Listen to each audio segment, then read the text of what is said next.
This guy steps out of the shower and freezes. His shadow is gone. At first, he thinks he's just imagining things, but no matter where he looks, it's nowhere to be found. He searches everywhere and still nothing. Then suddenly, he comes face to face with it. His shadow is just standing there, separate from him. For a second, he's completely freaked out. Is it alive? Is it dangerous? Is it about to kill him? But then he gets an idea. What if he can control it?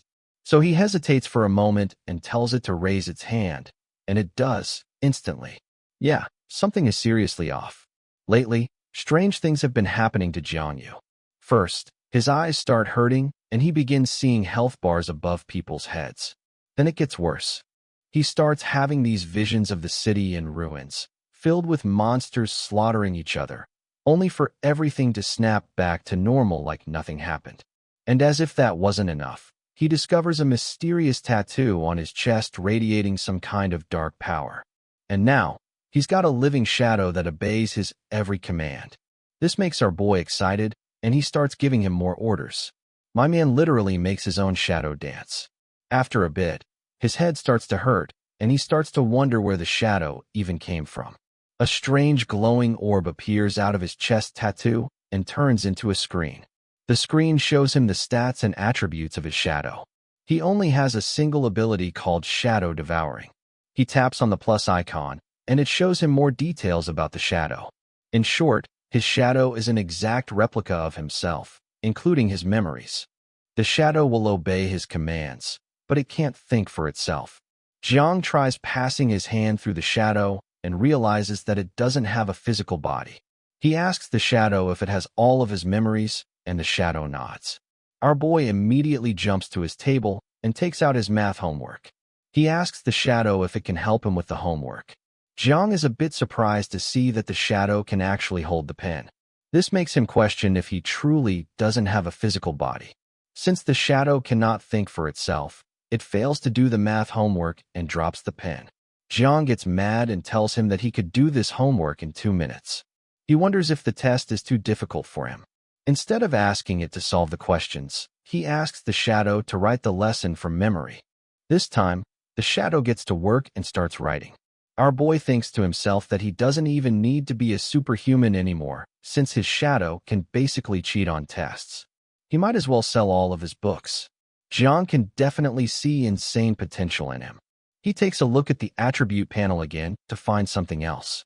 He clicks on the plus icon below his shadow technique, and it reveals that he can absorb shadow points from all darkness.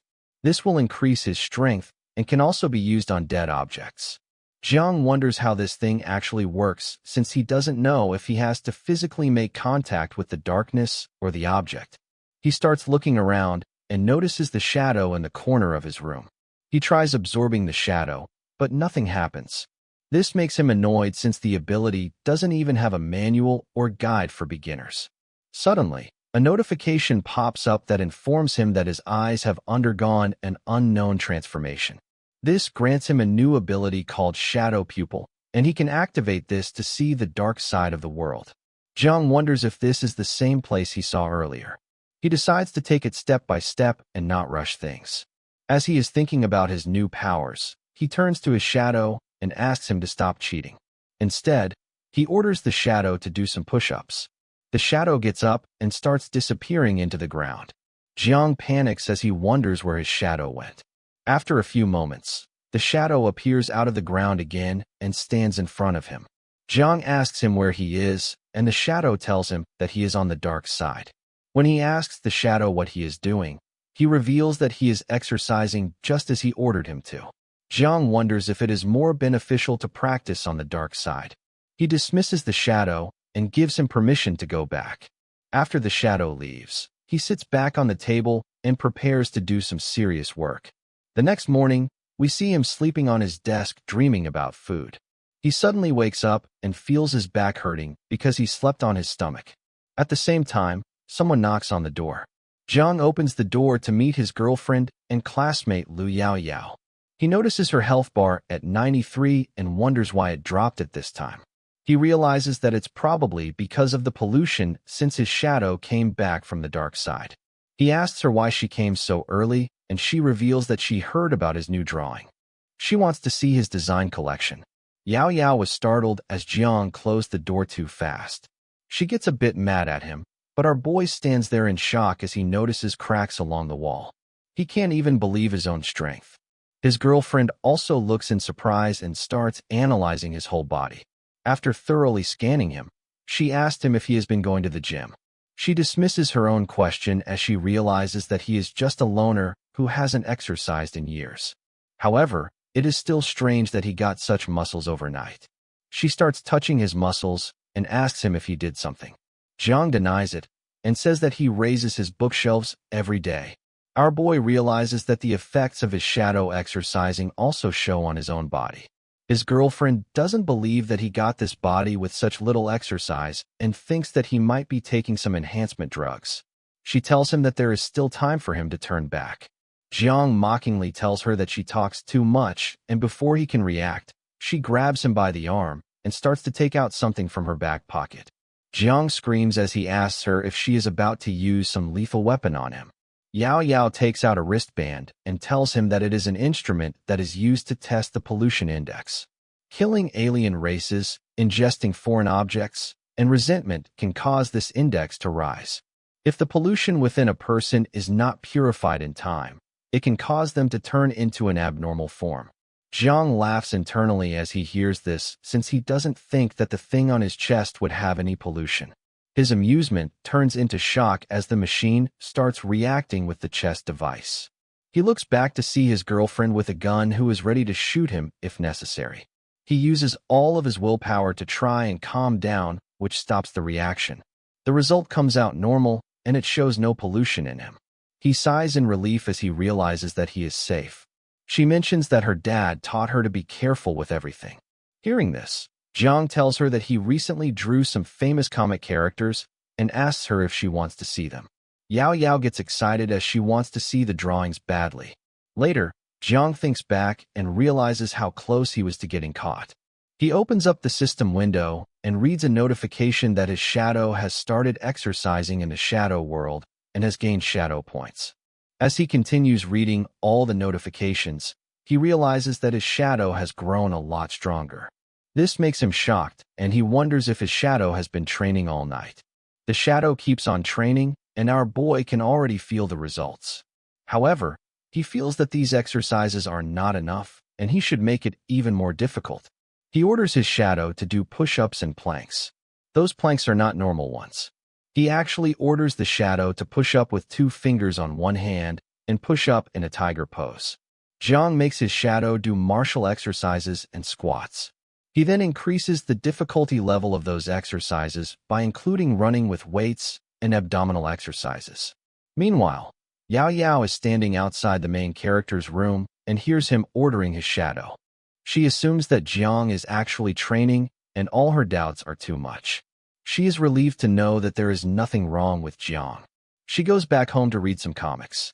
The scene shifts to year 99 of the disaster calendar. The date is January 20th, and it's day 1 of obtaining shadow. The shadow keeps on training all night without feeling tired. Jiang gets stronger due to his shadow's constant training. Jiang thinks it's shameful for young people like him to be content with their current situation. The next day, he arranges more training for the shadow, and the results are amazing. He wonders if he can kill Yao Yao with just a single punch now, but he realizes that he has to work harder. His uncle Li, who works in the night patrol, also visits him, but he does not notice anything unusual about him. Uncle Li is getting old, and he has also lost his arm. Jiang thinks that he can kill 3 Uncle Li and 10 Yao Yao with just a single punch. He works even harder the next day. He wonders that his life cannot go on like this, and he has to work hard to gain extraordinary abilities. He decides to strive more and more. On 24th of January, he makes his shadow train hard while he is doing his work. On 25th of January, he goes for the same routine. His shadow keeps on training, and he keeps on working. On 26th of January, he takes the initiative to train himself, but he gives up on just 10 push-ups. However, the growth rate of shadow points is very slow. He has got 8 shadow points with his training, and he wonders how long will it take for him to get 10 points and activate the shadow possession. He assumes that he can improve faster if he enters the dark side himself. A black swirl emerges from his feet and takes him in slowly. He vanishes onto the floor and goes to the dark side. To his surprise, he is still in his room. He wonders if it is the actual dark side, as it's exactly like his room. He goes outside to explore the dark side. A few minutes ago, when he tried to enter the dark side, he only appeared in his room. Turns out he cannot get access to the dark side from his room. He has to go out in order to explore it. Therefore, he goes out. The dark side looks exactly like the real world. This makes him angry, and he keeps on walking. He hears a sound from behind and wonders if it's a person who is here to help him navigate the place. However, it's a strange creature that attacks him from behind. He dodges the attack successfully. The creature looks like a monster with red eyes. It again tries to attack Jang, but he keeps on dodging all the attacks. The main character orders his shadow circle to open and jumps in the circle. Luckily, he exits the dark side through the shadow circle and escapes that creature. This scares him to death. He does not understand why that creature attacked him from nowhere. Luckily, training all these days has made him flexible enough to escape that creature.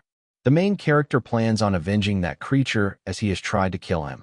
On January 28th, he again enters the dark side and fights with the same creature. This time he gets hit. The next day, he again enters but fails to take his revenge. He gets badly hit on his chest this time. On January 30th, he gets hit 3 times and loses 6% of his HP. The main character takes a day off and decides to recover at home. Yao Yao is taking care of his wounds. She asks him if he had a fight with someone. He tells her that these scars are his medals. Yao Yao mocks his scars and tells him that he will become arrogant when his body gets stronger. Jang brushes her off and inquires about the upcoming martial arts test. The test is just a month away and he wants to know Lu's plan for it. It seems like she has forgotten about it. In the disastrous year, most industries have become less popular, especially the cultural and art industries. Art-related practitioners have gone to the bottom of society. People are no longer interested in entertainment. They are now more interested in national affairs. Night guards have attracted a lot of attention and become the stars. Those who aspire to become a night guard have to pass a martial arts exam set up by the state. Candidates who pass this exam live on to have a special life. Yao Yao reveals that she does not want to participate in the martial arts exam. To Zhang's surprise, she actually wants to learn about music. Jang encourages her to go and learn music, but he is not sure if her father will agree. Her father is a senior executive of the Night Patrol Department. His designation is equal to a second-generation employee who does not take the civil service exam, but becomes an independent worker. Yao Yao is not worried about her father. She is actually dreading the new law that says this year, as everyone has to take the martial arts exam and apply for it. Jang does not seem surprised as the authorities do not care for their wishes. They have allowed students with average qualifications to apply for the general examination. Yao Yao tells him that the pressure on the night patrol has increased. If there is no accident, she will definitely take the martial arts exam. Jang wonders about Lu's instrument that she brought to the test last time. He also recalls that there were so many subtleties on test day that he could not hide himself. However, he is hopeful that his little guide will not put him in the bad camps. He turns to Yao Yao and asks her if the reagent she brought last time can be used to prevent alien species. Yao Yao does not think that it can do so, as the tool can only be used to detect aliens and supernatural beings. She adds that if he encounters a really different kind of alien, he can run as fast as he can and make an emergency call before he dies. Jang wants to inquire more about that different kind of alien, but Yao Yao changes the topic. She informs him that his injuries have been healed and she will be back soon. Jang coughs and asks her if he can get his hands on the basic paranormal information that her family has. Yao Yao wonders if he wants to take the public examination in the future. He clears that he wants to know in advance, as the martial arts test is mandatory this year. He also reveals that he wants to create something about superhumans and alien blood comics. The idea of a superhuman comic excites Yao Yao, and she wants to know everything about it. Jang tells her about the initial idea. The comic is about a skinny boy named Ben who gets bullied at school, but he has a kind heart. With the help of his friends and teachers, he is selected by the Night's Watch and takes part in the Super Warrior Project. He relies on his extraordinary willpower. He becomes a powerful leader, Captain Ben, by transforming and receiving injections of the Super Soldier Serum. The Night Patrolman sends him to high-ranking gatherings instead of sending him to the battlefield. The Watchman wants him to get acquainted with wealthy families and noble ladies. Jang keeps on narrating the plot for his comic while Yao Yao listens excitedly. Later, Yao Yao takes him to her house that is on the same street. They enter her room, and she tells Jang to wait as she wants to go to her dad's room to get the materials. While she is going, Jang stops her as he has found a comic about sibling love. She tells him that it's not hers. Her friend has left it there. She goes away and cautions him not to touch her stuff. Once she leaves, Jang wonders that she has not changed a bit. She loves music and is not willing to throw away her childhood musical instruments. He recalls that she always used to force him to listen to her music even if he was not interested in it. He plays on one of her tapes and recalls their childhood moments. Yao Yao enters and asks him if he has started liking music. The main character comes from childhood memories. She remembers that he wouldn't even recognize musical instruments in the past. He brushes off her remarks and finds a VR device. He wears it and falls down the abyss. The virtual reality looks real to him. That unknown world is full of taboos and dangers, which is a source of disaster. The aliens are born in this mysterious place and are constantly killing and destroying the real world. Jang wonders if these species are the ones he saw in the hospital. Between the real world and the abyss, there is a shadow that is called the dark side of the world. The dark side is actually a part of the real world. Before the cracks opened in the abyss, the alien species had infiltrated the world through the shadow layer. The Night Guardians control their entry and exits, but there is still someone who has slipped through the net. Every 2 months, the shadow layer is reset to reproduce they are currently seeing. At that time, the number of alien species increases greatly, and it becomes necessary to eliminate them in time.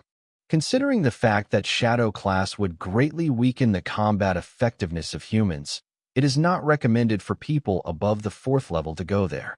The visible range of the shadow layer is 3 to 5 m, and the visible range increases with the improvement of strength. The shadow layer is really polluted and humans can turn into a strange entity if they stay there for too long. However, Jang wonders why Xia Yang did not feel any discomfort when he entered. The main character witnesses many alien creatures through the VR device and gets anxious. He now understands that in order to deal with the alien species, one must control a force that is sufficient to rival them. One has to be extraordinary if one wants to fight them. He now sees a figure and wonders if he is the extraordinary one. He does not really know if he can become like him if he passes the martial arts exam. The extraordinary people are primarily aliens with human bodies. Their task is to fight against pollution and aliens. Once they die, there is a high possibility of heterogeneity. Therefore, these extraordinary beings have to exhaust their strength before dying, or they can turn into deadly, monstrous creatures. Jiang is overwhelmed with all this information and takes out the device. He tells Yao Yao that the information is really extensive and outdated. He asked her to give him a back massage. She gets angry at his request. He bribes her with 3 original Ultra HD drawings. She agrees and starts massaging him. She feels that his shoulders are hard. Jiang explains that his neck has become muscular as he has been working out. She inquires if he also does abs. He gets that she wants to touch his abs, and he allows her to do so. While she is feeling his abs, her father enters the room and witnesses this scene.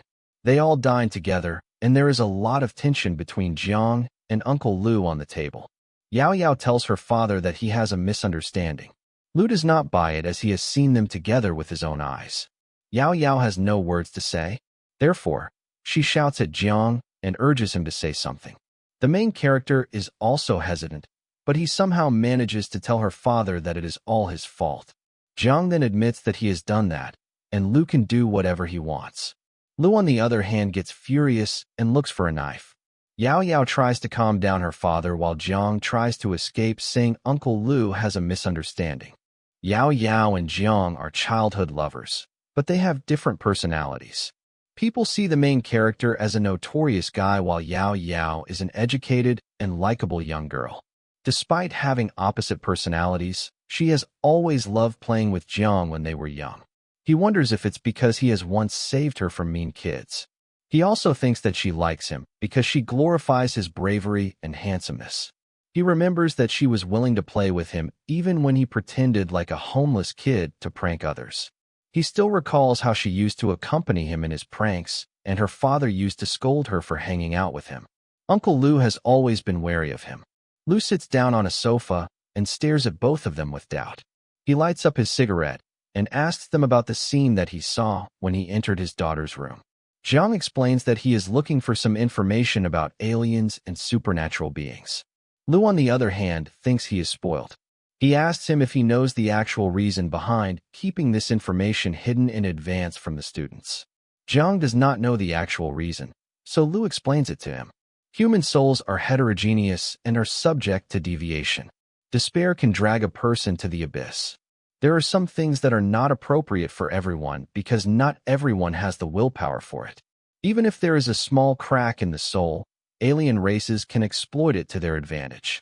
Therefore, the government wants to assess the qualifications of the candidates before the official examination. Only people with physical health and willpower can contact the supernatural world. He also explains to them that the path to superpower is long and full of dangers that require patience and perseverance. He adds that every year, so many people lose control of their powers, even with assistive devices. All this makes him sad.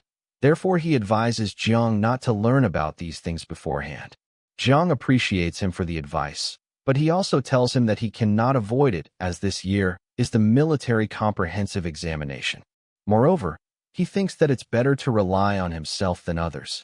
He also tells them that having someone to rely on can come in handy when the world is collapsing. Before Lu can tell him otherwise, he gets a call for an urgent mission. He gets ready to go. Before going, he tells Jiang to be a gentleman. He also warns him that he will kill him if he does something wrong. Jiang tells him to not worry as he will not do anything wrong with Yao Yao again. Yao Yao is not happy with his statement because she thinks they have never done anything wrong in the first place. The scene shifts to a busy day. People are out on the streets for their daily chores.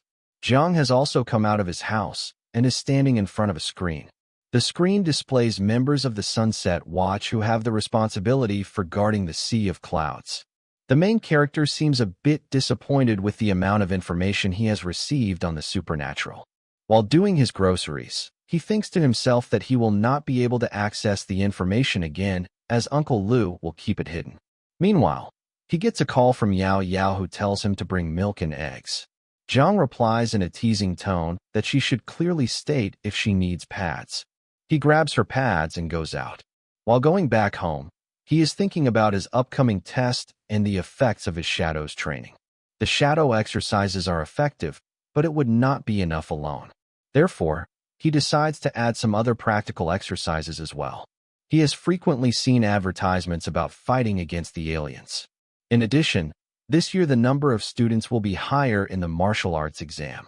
He looks up at the dark sky and gets a feeling that something really bad is going to happen in this world soon. He realizes that it's better to not think about this yet and focus on evolving by fighting with the alien races. He looks around to confirm that no one is watching him. Once confirmed, he enters the dark side. As soon as he enters, he realizes that someone with 14% HP is marching towards him. When he comes near the main character, he recognizes him. He is a young boy who lives on the same street as Jiang. He is injured badly and is about to die. Jiang asks him about his presence in the dark side, but before he can answer, he falls down to the ground. Soon, the monstrous creature appears from behind the boy. It's the same creature that Jiang wants his revenge from. Jiang also sees a little boy and girl who are hiding from this creature. He now understands that this creature is the reason behind the boy's low HP. The realization makes Jiang angry and he gets ready to take on the monster. The scene shifts back to the time when the young lad came to the dark side. He is a night guard who is coming back from his overtime duty. He is tired from his long duty hours and work pressure. He regrets taking the martial arts exams as he would have not done it if he already knew about its work pressure. He suddenly hears a call for help. When he looks carefully, he witnesses that two kids are being drawn towards the dark side. The young boy wonders if it's an alien species that is pulling people towards the dark side. However, as per information, alien species only come to this world and create disturbances. He has never heard of a situation where people are being drawn towards the dark side. The kids are still shouting as they are being drawn into the dark swirl. The young lad assures them that he will save both of them and runs towards them. He holds their hands, and the darkness engulfs all of them. The darkness swirl throws them at the other side. The kids cannot understand where they are, and they start crying. The young boy finally realizes that he is on the dark side while he is off duty. He does not even have his weapons or the pollution control equipment with him. He is sure that he is going to get killed today. Before he could do anything, he encounters a monstrous alien. The kids get scared and he attacks the creature. Surprisingly, it disappears, but the young boy realizes that there is no way he can go back. He looks around and gets that the place has a lot of alien species. Those aliens can attack them anytime. The boy has worked so long as a government employee that he has almost forgotten all the fighting skills he learned during the martial arts exam. Worst of all, he is with two little kids in this dark world who are dependent on him for their survival. Both of them are crying. The boy can only send the distress signals through his wristband and wait for help. He sends the signal and removes his band. The band can help those two kids fight the pollution temporarily. He thinks there is no point in keeping the band with himself. Therefore, he gives it to the little kids. The little boy asks him if they will survive, and he answers that they will surely survive. He advises him to hide somewhere safe as he has to fight the creature first. The young boy recalls that he passed the military strength exam at 18 years old. He passed it and entered the Great Powers Department at the university. He also remembers that he worked hard on his foundations during his first year of university. He wanted to become a fighter one day. The boy still recalls the day he defeated an unclassified alien during his second year at the university. But he soon realizes that hard work has no value over natural talents in the world of superpowers. The young boy did not believe in fate. He worked hard, but in the end, he could not push his limits. He had no choice but to leave the military forces department and become a regular employee of the Night's Watch. The boy comes out of his thoughts and realizes that the monster is approaching him. It is a four-dimensional mid-range and first-class half-animal monster. The monster attacks him, but he is able to counterattack it. The attack feels a bit familiar to the boy. However, just then, the monster catches him off guard and attacks him. The boy could have avoided the attack, but his body would not keep up with his brain. The monster attacks again. The boy dodges the attack and tries to run away. His body becomes heavy as if countless needles are piercing his body. Therefore, he must finish the creature before the pollution can kill him. He prepares to hit the monster and uses his shadow power of blindness to attack. The creature falls down as a result of the young boy's attack. However, the boy starts to bleed as the pollution is getting worse. Every time he uses his superpowers, the pollution also increases. People like him who have weak willpower and low qualifications cannot use supernatural powers multiple times. Luckily, the boy has only used his ability a few times since becoming a civilian. The monster is ready to attack him, and he is resolved to fight till the end. The monster attacks him with full force, and he falls down to the ground. He coughs blood and is surprised at how quickly his opponent has gotten used to his strengths. The monster, however, is an average-class species, and any university student from the martial arts department could have easily killed it. He wonders if his lack of talent is the reason behind his struggle against this creature. He realizes that he cannot win against it, but as a night patrol, he is resolved that he will not give up till the end. The only thing he can do is to buy time and wait for support to arrive. While he is looking at the scared kid, the monster hits him. He falls down to the ground again, and this time he feels like he is going to die. He recalls that he witnessed the death of his close relative at the age of 15. They all died at the hands of the alien species. That's the reason he has chosen to join the military forces at the age of 18. He also recalls that at the age of 20, he had to leave the combat department after he finished his second year. Later, he joined the night police as a trainee at the age of 21 and became a regular employee. It's now been 4 years since he joined the night police. Despite challenges, he regards his life as ordinary in this world. Human beings and alien species have been fighting for 4 years, but everything has not been as peaceful during these years as it is advertised. They have always wanted to escape reality, but no one can deny it when they encounter the dark clouds. The young boy thinks that death is the normal state of affairs for people with superpowers. But he is not going to give up yet, as he has to protect the kids. He takes a blue pill and stands up with a new surge of power. He gets ready for a second round with the alien. The young boy takes the lead and starts attacking the monster continuously. The alien monster cannot defend his back-to-back attacks. The boy is still hopeful that he will finish the alien if he holds on a little longer. But in the end, the pollution gets onto him and the alien attacks him. He cannot withstand that attack and drops down to the ground.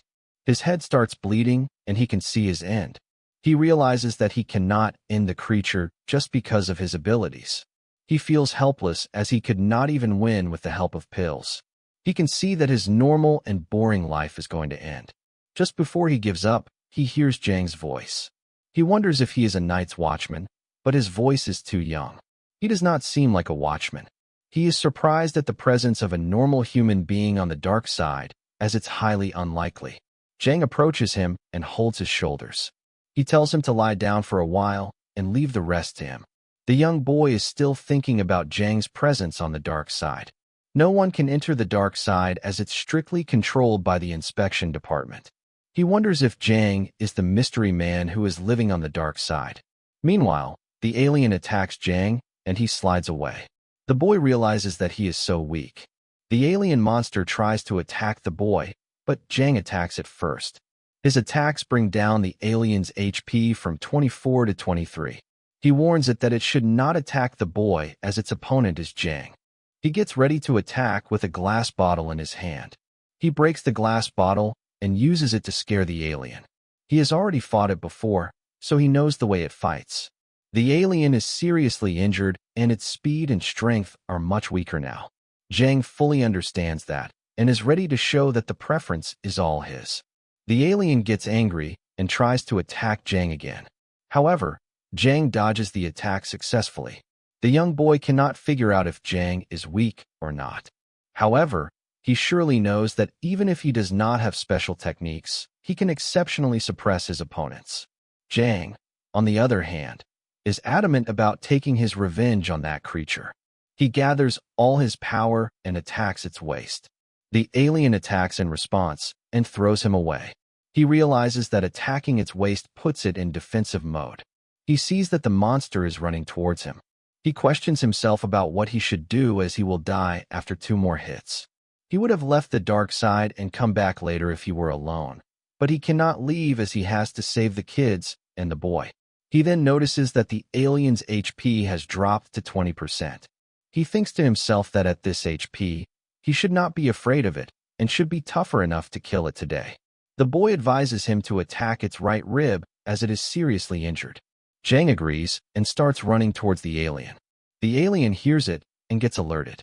To its surprise, Jang attacks it on the left side, saying it neglected its defense on the left after hearing the boy's instruction. As a result of this attack, its HP drops to 18%. The alien tries to run away, and Jang wonders if it is trying to escape. The boy instructs him to hurry up. To their fear, the alien is going to target the kids. The alien approaches the kids. He opens his mouth and is ready to kill them. They get really scared and call for help. Jang picks up a soda can and throws it with full force toward the alien. The can hits the alien on his face. Meanwhile, the other guy regains a little strength. He jumps up high and hits the alien on his head. This attack brings down the monster's HP to 15%. The young boy coughs more blood and looks up. The monster is about to attack him, but Jang grabs it from behind. He is about to kill it. He bites the alien on its neck, which brings its HP down. He also pulls on its hair and taunts it that it should keep on barking. Its HP drops to 11%, and Jang is adamant that he will not let it eat people anymore. Soon, a ball-like structure appears in the monster's chest. At first, the main character gets confused, but he soon realizes that he has to attack the ball if he wants to kill it. Jang attacks the ball with full force. A huge explosion happens, and the alien dies. The body vanishes with all its dark energy and takes away all the chaos it created. Jang starts bleeding, but he stands up in relief. He can see that the other guy is also bleeding and is sitting on the ground with the kids. Jang is happy that he has finally taken his revenge. Suddenly, his vision starts to blur, and he goes into complete darkness. Jang finds himself in a chaotic world. There are dead bodies and injured people all over. The place is burning, and he wonders if it's the gathering place. He does not know how he got here. He finds himself surrounded by hundreds of aliens that are ready to attack him. They all attack him at once, and he shouts, "The sun is high, and it's the dark side of the world." Some people are clamoring in the lights, and some are shouting in the shadows. Everyone is fighting, and people are dying. Some people know, and some do not know about the real Great Death. Jang suddenly gets his vision back, and he hears the young boy who is asking him if he is alive or not. Jang confirms that he is alive and is relieved that everything he saw earlier is actually a dream. He does not remember anything after he killed the alien. He touches its body and realizes that it's a shade-eating alien. The young boy asks him if he is fine, as he is not saying anything. Before he can say anything, he realizes that the boy's condition is very bad. According to his blood volume standard, he could still be saved as he still has 10% HP. As per the standard HP system, human beings with 10% HP are considered near death, and there is a slight chance of their survival. The boy requests Jang to help him lean against the wall. They both sit down leaning against the wall. The boy asks Jang if he is a night watch. The main character is surprised at the fact that the boy does not recognize him despite living in the same building. He assumes that the boy might not have seen him enough around the building, which is why he does not know the main character. Jang replies that he is not a night patrol.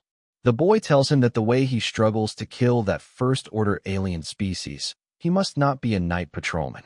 He laughs and adds that not all night patrollers are strong. Jang wonders if that guy does not know how to say thank you as he has just saved his life. The boy then smiles and tells the main character that he did great. He again mocks Jang by telling him that he never saw someone use a bottle of soy sauce to get rid of an alien. He keeps on joking while coughing in between. Jang wonders how he can be in such a good mood after sustaining all the injuries. He also wonders if all night guards are always in such a good mood. The guy asks Jang about his age and university. He tells him that he studies at North Metro Academy and has just started his sophomore year. He lies to the boy as he does not want to share his personal information with other people. Turns out the other guy also studies in the same university, so he asks for Jang's department. Jang seems confused, so the guy plans to not ask him any more questions. But moments later, tells Jang that he assumes he should be in the martial arts department as anyone from liberal arts cannot deal with the first-level monster. He keeps on talking and asks Jang for a cigarette. Jang does not have it, so he offers biscuits. The guy takes it and tells Jang that he is stingy. The main character tells him that he had plenty of them, but they broke down during the fight and are scattered all over the place. He offers to give some of them to the guy if he still wants them. The guy refuses to eat them from the floor. A few minutes later, he asks Jang if it is his first time fighting an alien on his own. Jang tells him that he is right. The guy reveals that he sometimes envies the martial arts department examination and even the combat department, as they are very lucky. He himself is unlucky as he has poor qualifications and weak willpower. He considers himself hopeless as he cannot increase his power even after taking Yuan Wang, a pill that can increase combat effectiveness. Jang tells him that it's better to stop talking and save some energy as he has to wait for the rescue team to arrive. The guy tells him that he just wants someone he can talk to. He goes on to say that the willpower of civilians like him is so low. No matter how strong they are, their hearts are weak. They cannot resist the pollution for long. Jang asks him if he has regrets about taking the martial arts track. The guy clenches his fist and reveals that he badly regrets it. He is a clerical worker who can fish around work and talks to girls when he has nothing to do. He also gives training to new night patrolmen, and that is it. He thinks he got into a whirlpool, and now he has no way out. He coughs again, and Jang tells him to be easy on himself. This way he will not be able to survive. The guy tells him that he had sent the rescue signal a long time ago, and the rescue team should have been there by now. He is also worried about the kids who are now lying down on the ground. Jang stands up, but the guy warns him that there are other alien species that can attack him. He also mentions that the main character will not be able to dodge them with his skills all the time. He asks him to sit down and talk to him until the rescue team arrives. Jang thinks to himself that this guy is good at torturing people instead of the aliens. Jang stays and listens as the man talks about his past, telling stories about how brave and fearless he was. The man smiles and tells Jang that if he ever goes back to university, he should send his apologies to the head of the Supernatural Technologies Department. He wants to apologize for not meeting his expectations since he wasn't able to kill even a first-class monster. The guy also asks him to thank Deputy Director Huang from the Academy of Supernatural Literature for her guidance. He admits that her advice to not act arrogant in class is really embarrassing, as she always talks about passing the torch and the survival of the human race. Jang jokingly asks him to wait till he gets a notebook or come back later to explain everything himself. The man sighs, saying he has kept all these thoughts inside for a long time and just wants someone to talk to. He mentions that it would be nice to visit Northern Watch Academy again. Then he asks if Jang has more of those cookies left. He seems to like them a lot. Jang tells him that his taste is weird enough, and besides, he can't find spicy stick-flavored cookies anywhere in the world. The guy simply smiles and tells him to forget it.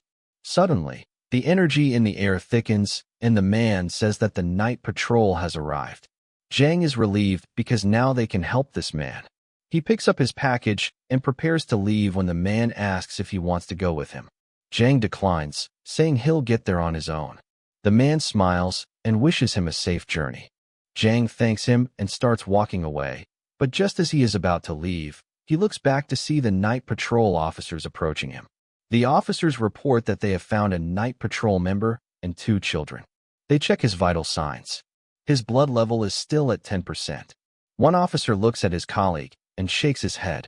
Jang notices the man's health bar is dropping rapidly. He wonders why this is happening. With modern medicine, they could have saved him.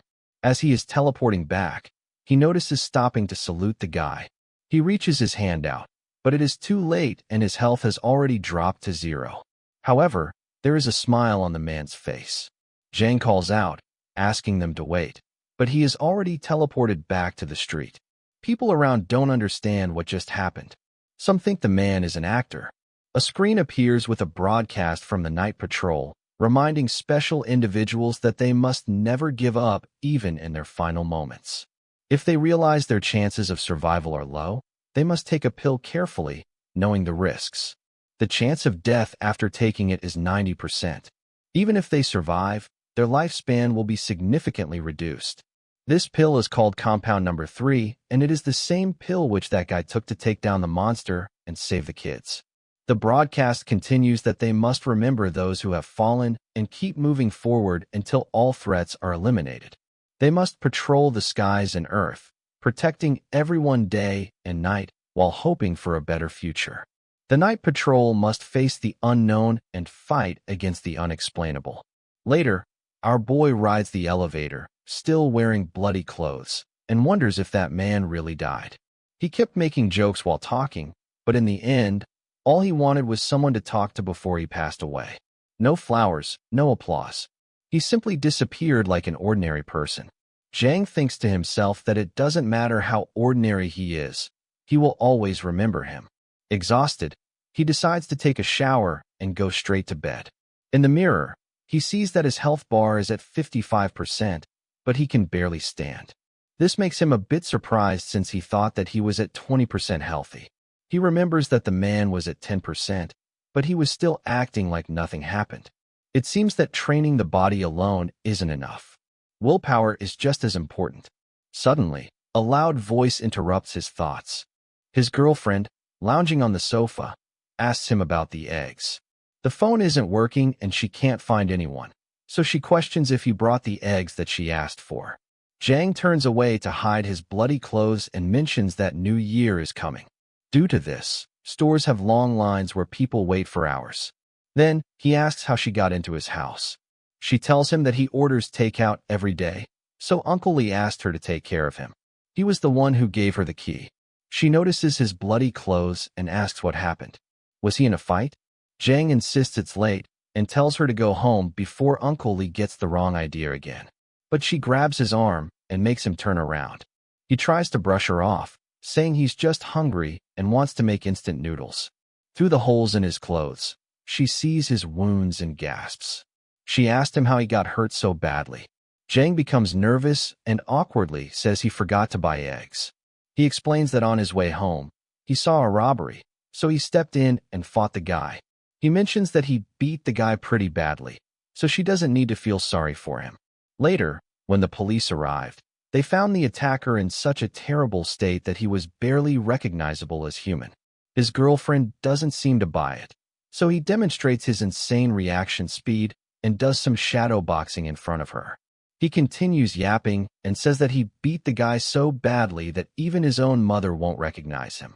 As he is talking, Yao Yao gently touches the marks on his face. He loses his mind as he realizes that there is no way she would believe anything he just said. Yao Yao asks if it hurts, but Jang only sighs and says he wants to sleep. She insists they should tell Uncle Lee everything since he was fighting with people in the middle of the night. Jang quickly makes excuses, claiming it wasn't a fight and he was just acting righteously, but she isn't convinced. Too exhausted to keep going, Jang sinks to the floor, admitting he is too weak to move. Yao Yao frowns, saying he needs to go to the hospital, but he waves her off. He assures her he has everything he needs at home and even claims his medicine is better than anything a hospital can offer. She raises an eyebrow at him and asks if he just wants her to apply medicine for him. With a smirk, he calls her Dr. Liu and asks her to patch him up.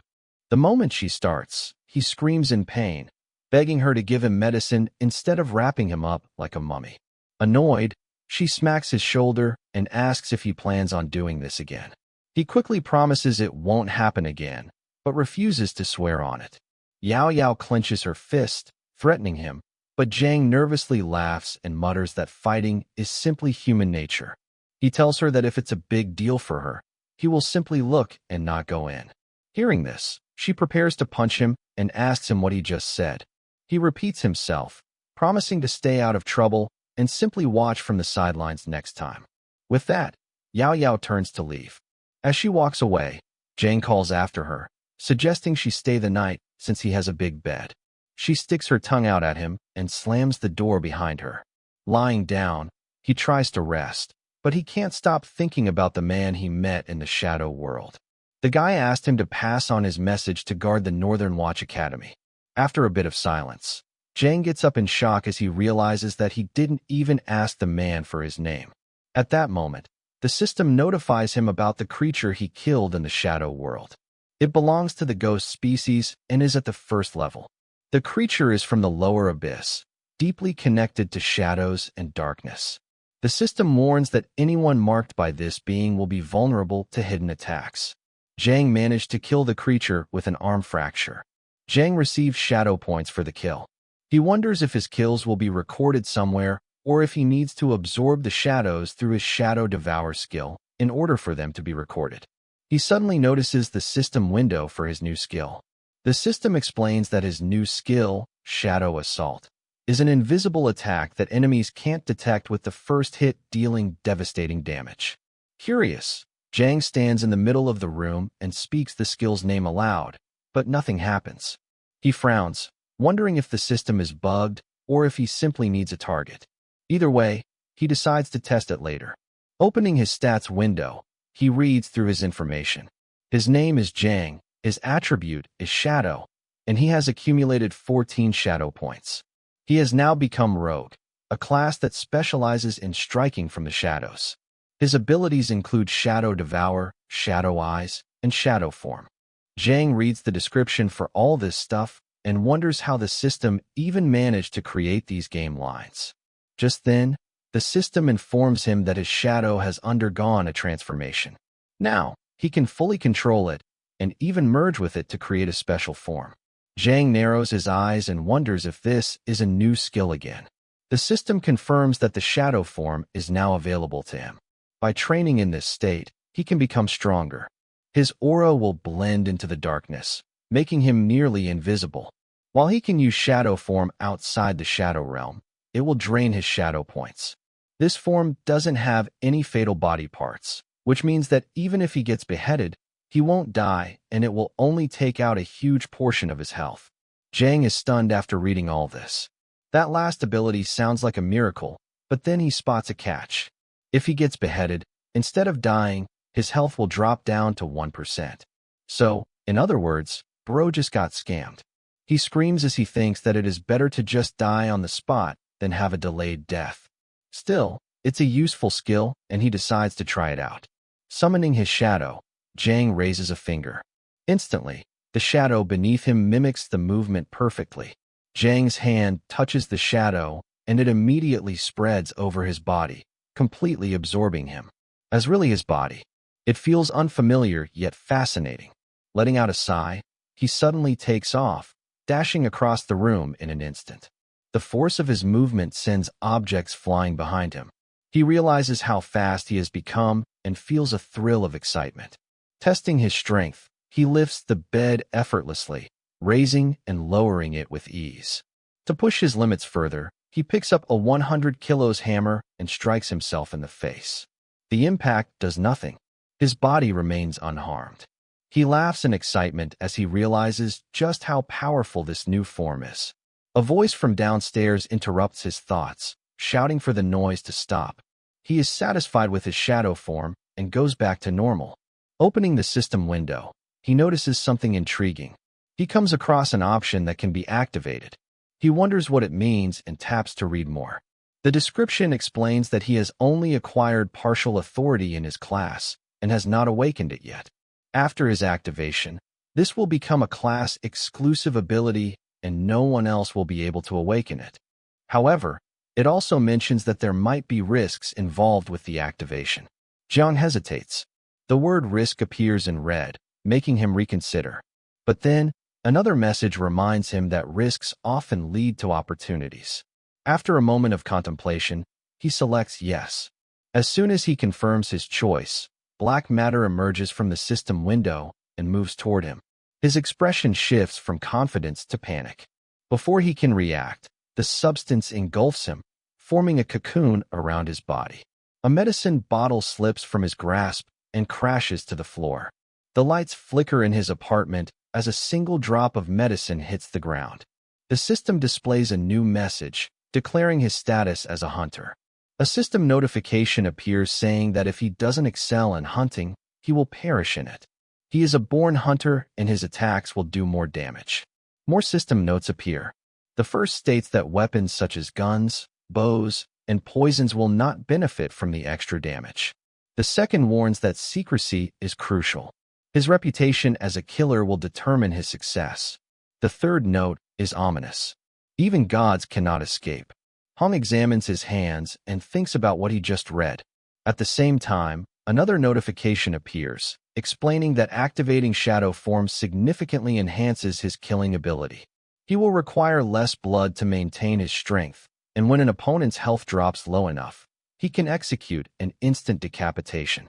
When the threshold is reached, the health bar of the target will turn crimson and he will be able to see their fatal spot. By attacking this spot, he can initiate the execution and eliminate the target.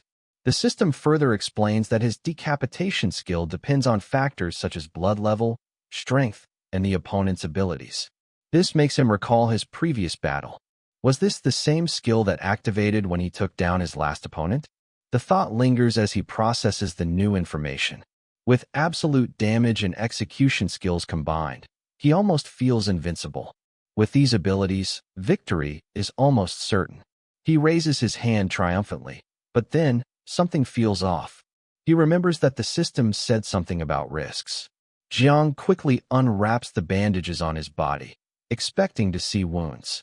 Instead, his skin is flawless. Confusion sets in. His injuries should still be there. Even the deepest cuts have vanished. Medicine does not work this fast. A realization forms in his mind. His enhanced recovery must be linked to his shadow form. The next day, Yao Yao's friend asks her if she saw Zhang's fight and questions if it was true. On the screen, His profile displays a selfie with a caption claiming he was struck 88 times during a fight. Yet, the image clearly shows no injuries. She tells her that Jang sent her a message saying that he encountered human traffickers. He was holding a watermelon knife and fought off from one end of the street to the other without even blinking. The other friend, still looking at the phone, wonders if Jang was hurt and suggests checking on him. Yao Yao listens quietly before shaking her head. She then explains that there is no need for concern. Jang was not in a fight. The only thing that happened to him yesterday was being chased by a dog. She thinks that he is just trying to brag to everyone. The three of them finally reach his home, and she asks them to go in and check for themselves. As she tries opening the door, her friends ask her how she got the keys. She panics for a second and quickly mentions that Uncle Lee gave it to her.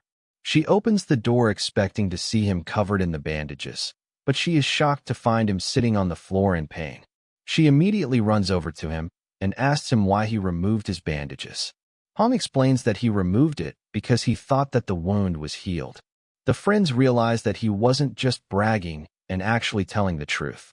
They are impressed by his muscles and start touching him, but Yao Yao pushes both of them outside and asks them to wait in the living room. With this, both of them are convinced that Jiang and Yao Yao are dating. Yao Yao starts applying some medicine to the wound, which makes Jiang twitch in pain. She asks him to stop whining since she is familiar with this medicine and it doesn't hurt. However, my man doesn't care about anything she says and continues staring at her legs. She notices this and warns him that she will just let Xiao Pang apply the medicine for him. Jiang immediately rejects it and says that the guy is clumsy. She pinches his cheeks a bit too hard and says that Uncle Lee hasn't taken care of him for too long. She asks him what happened the previous day since she doesn't believe the robbery story he told her. He tells her that he is righteous and likes to stand up for justice. However, his girlfriend isn't ready to believe a single word. He wonders what he should tell her since killing a mutant in the shadow layer and chatting with a dying night patrol officer sounds even more insane. He mentions her dad and asks her if he went back yesterday. She tells him that he didn't go back and asks why he is asking. Jiang looks down with a worried expression and explains that he thinks being a night patrol officer is quite tough. They have to work during the day and even at night, which is dangerous. Yao Yao sits there in silence as she hears this. He looks at her and thinks to himself that she must be worried about her dad. Being a night patrol officer is not a peaceful job. Uncle Lee lost an arm in the profession, and the guy he met in the shadow layer died at the age of 20.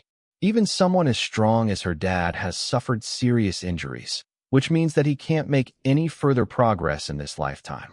Yao Yao looks at him and asks if he is going to join the night patrol after clearing the martial arts exam.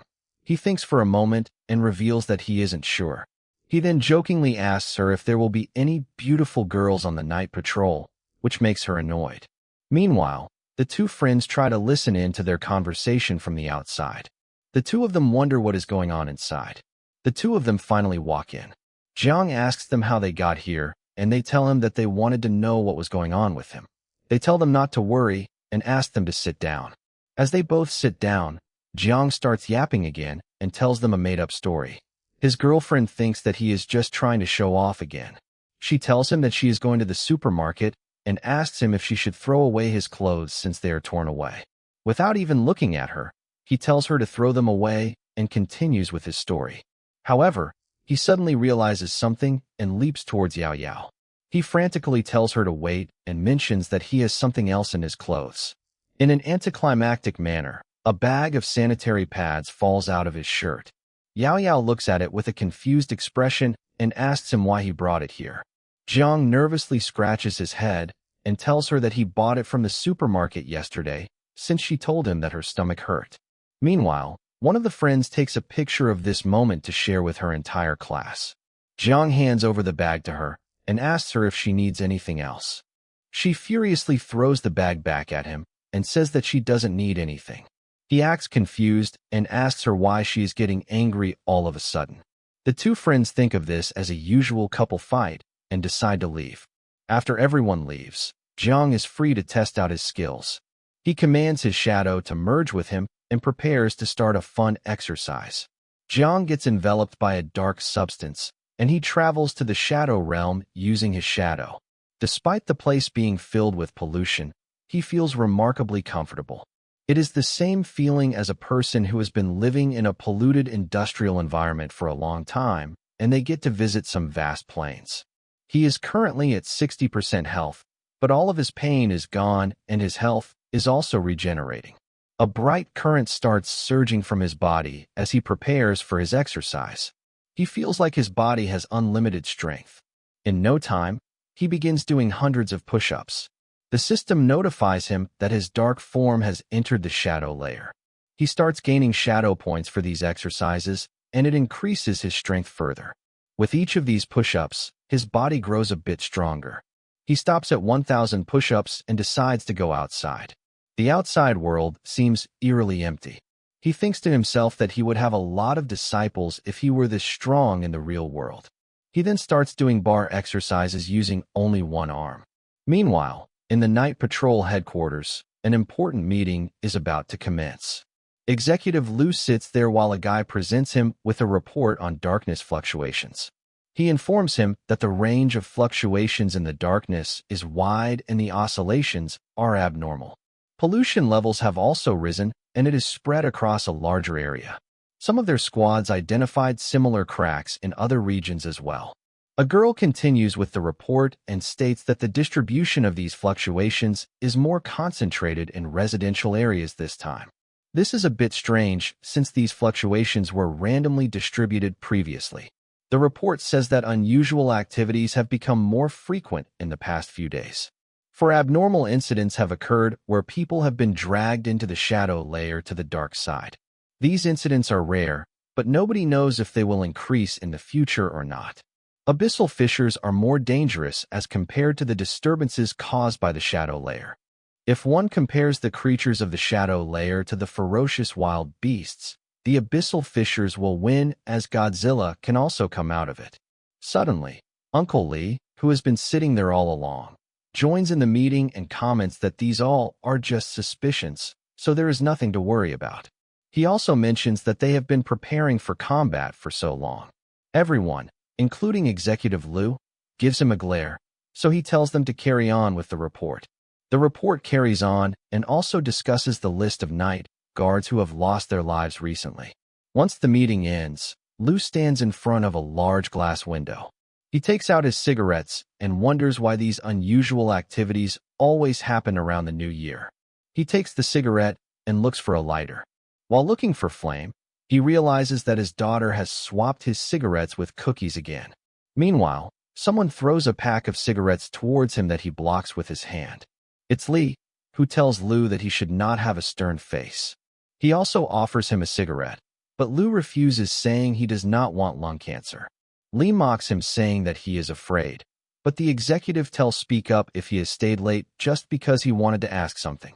Lee informs him that another notice has been issued from above. Liu inquires about the nature of the notice with a tense face. After hearing about the notification, Liu seems really tense. He asks Lee if it has been confirmed. Lee tells him that he should have received it on his too. He turns on his computer. Lee asks him if he has already decided which direction his daughter would go. He asks if she will specialize in extraordinary supernatural sciences or humanities. Liu replies that he has not decided yet.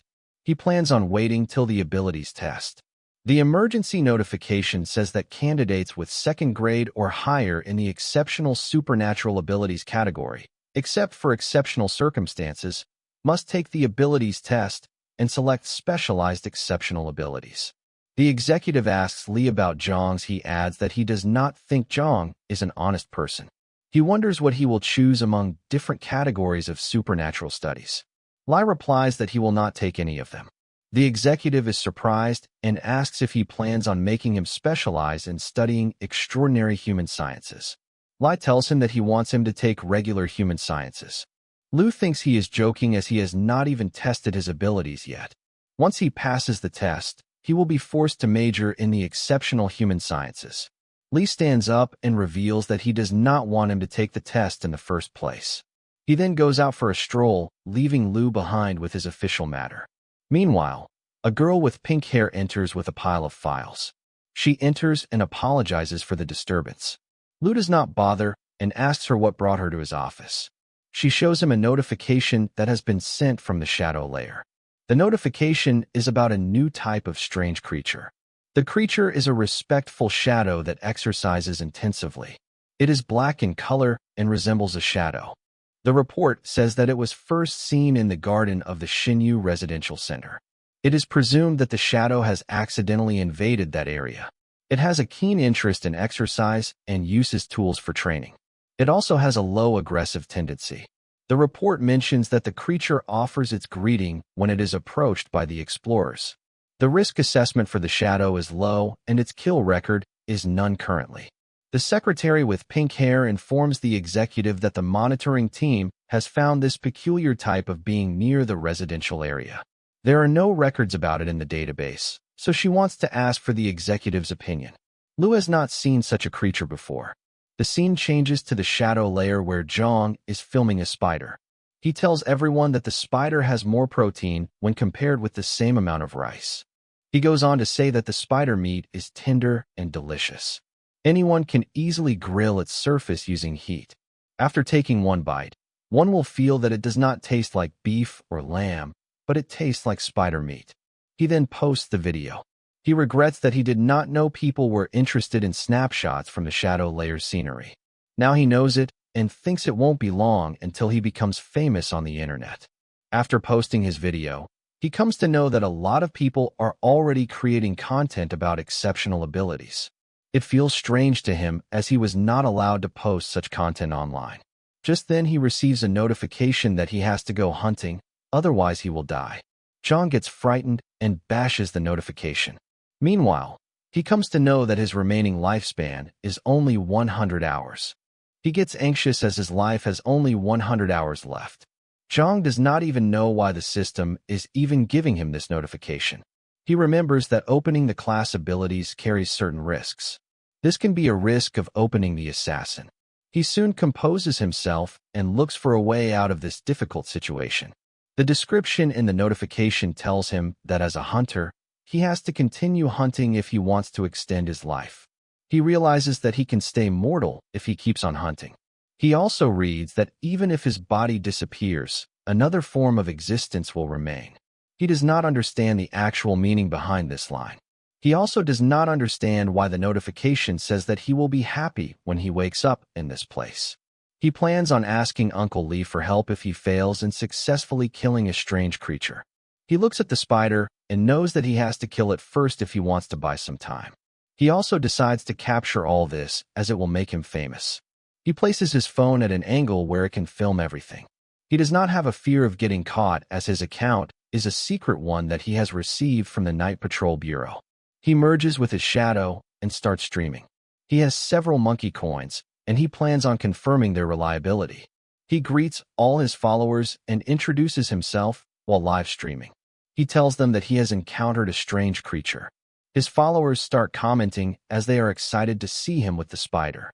He cautions them to not make any noise and starts approaching the spider slowly. He remains silent as the spider is sleeping.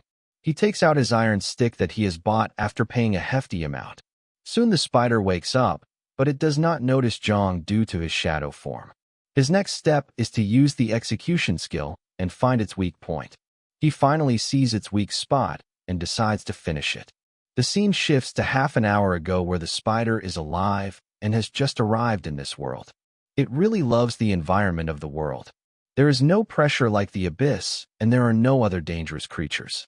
The spider considers itself a weak creature and wants to be cautious. He recalls his fight with a strange fellow of the same species a while ago. The spider got injured in the fight, but it got a good meal. It plans on sleeping for a bit to regain its strength. While sleeping, it gets disturbed by a boy and gets to know that he is going to attack it. But the strange thing is that it cannot see the boy. It changes its sleeping spot considering this place as unsafe.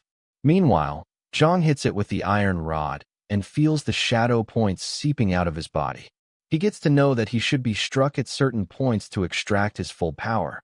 The spider has only 40% HP left as a lot of its blood has been shed. Jang plans on going for another hit. He gets hit by the spider. But to his amazement, he does not feel hurt.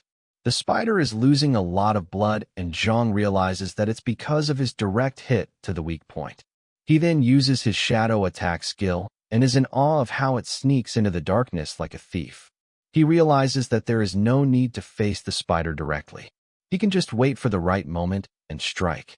He prepares for his final blow and the hunter-prey pursuit. The scene changes to a girl holding a phone and watching a broadcast with a man announcing that the night patrol is protecting the city's people. He greets the viewers and explains that he is on duty today. His topic is the construction of low-ranking others. The girl scrolls through her feed and moves to the next live broadcast. In the next broadcast, a girl with green hair appears. She greets everyone and shares that she is visiting a small restaurant in an alley. The girl kicks her legs in the air. She scrolls to the next broadcast. A man admits that he has been busy lately. Another girl says she is helping her family. On a bed, there is a jacket, underwear, and a magazine. Another blogger mentions that her lighter is like family to her. If she can't pick it up, she is doomed. The white-haired girl who is watching the live stream starts getting bored. She complains that nothing interesting has happened recently. But suddenly she finds something exciting. She watches John's broadcast where he introduces himself as you from the northern capital. On the screen, strange creatures fly across the sky, and a monster leaps from one rooftop to another. She immediately sits up in surprise. She gets excited and can't help but wonder if those monsters are real or just special effects.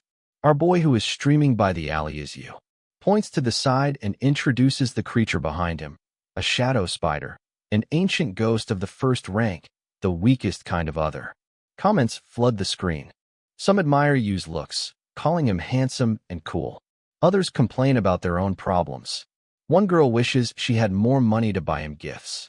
Ignoring the comments, Yu explains that the shackles on the spider produce terrifying sounds that ordinary people should never hear. The white-haired girl frowns at the comments and gets annoyed. She calls the commenters idiots, criticizing their rude behavior online. If only their parents could see what they were posting. Then she suddenly pauses and quickly starts typing her own message. Yu transforms into a shadow and vanishes into the darkness. The girl is shocked. She wonders if he is actually some kind of exceptional being. This makes her smile as she realizes that things are becoming more interesting. Yu reappears behind the spider and throws a metal rod at it. The monster roars in pain and rises on its hind legs. A bright red beam shoots from the ground, piercing the spider. It stumbles to the side, surprised by the mysterious attack.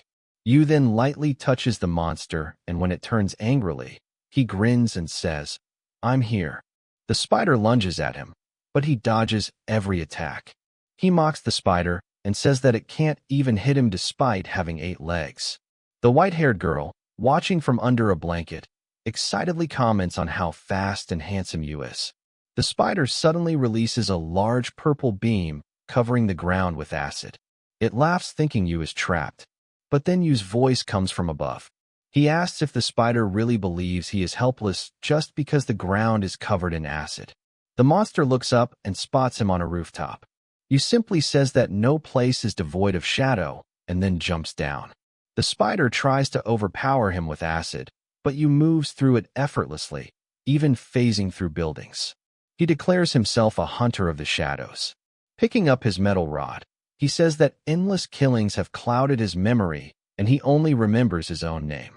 Suddenly, he drives the stick into the spider's head. The creature groans in pain. He continues destroying the spider and announces that his name is Yu. He places his palm on the dead spider and uses the shadow swallowing skill to absorb its darkness. Black energy absorbs the spider's body and transfers it to Yu. White ribbons wrap around him, forming a flowing white cloak. He knows the hunt is over. People watching the broadcast are stunned. They feel like they are watching a superhero movie, with some even falling in love with him. The girl excitedly presses her phone to her chest. She hasn't seen anything this thrilling in a long time. She quickly visits his profile. His name is listed as the Killer Yu. He has 722,000 likes and 89,000 followers. She decides she must catch his attention. She presses the follow button and thinks that maybe she can contact him. Then she sends him a message asking if she can add a star to the assassination mission with a high reward. Meanwhile, the system reveals details about the shadow spider. It was a first-level middle-rank creature, part of an ancient demon species. Its body markings indicate its power. The more complex they are, the higher the pollution it spreads. Staring at it for too long is dangerous. The spider's abilities include an acid net and ancient demon corruption.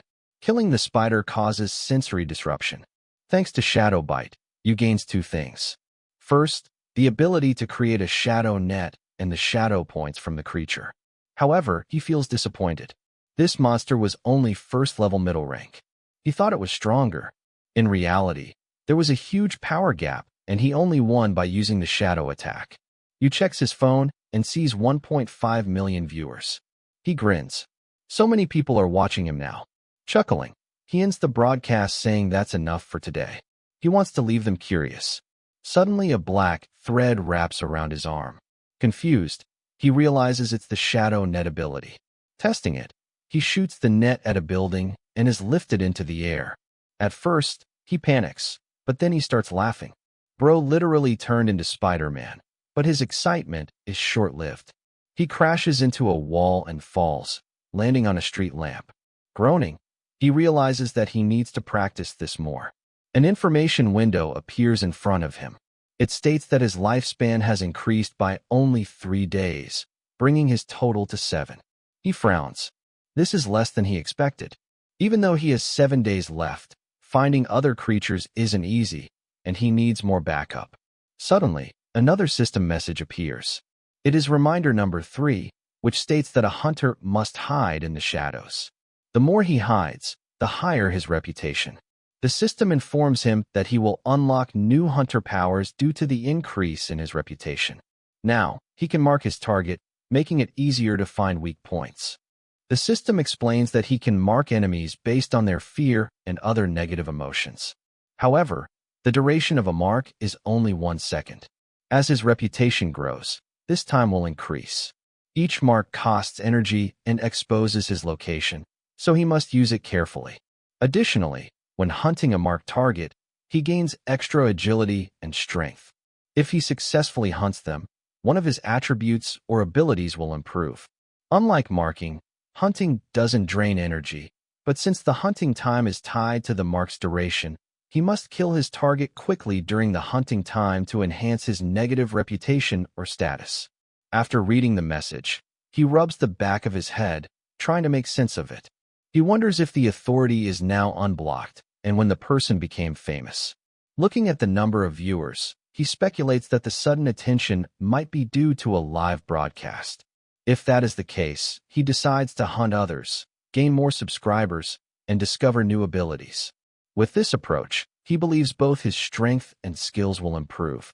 Determined to push himself further, he resolves to try harder today. Suddenly, he notices a red mark and starts wondering what it could be. As he looks around, he spots a massive purple monster with spikes along its back standing behind one of the buildings. Overcome with excitement, he lets out a joyful exclamation, realizing that he has found it. Without hesitation, he jumps off the lantern and lands on the ground, beginning the hunt. His grin widens, taking on a slightly unhinged expression. The scene changes to an apartment building where our boy receives a strong hit to the face.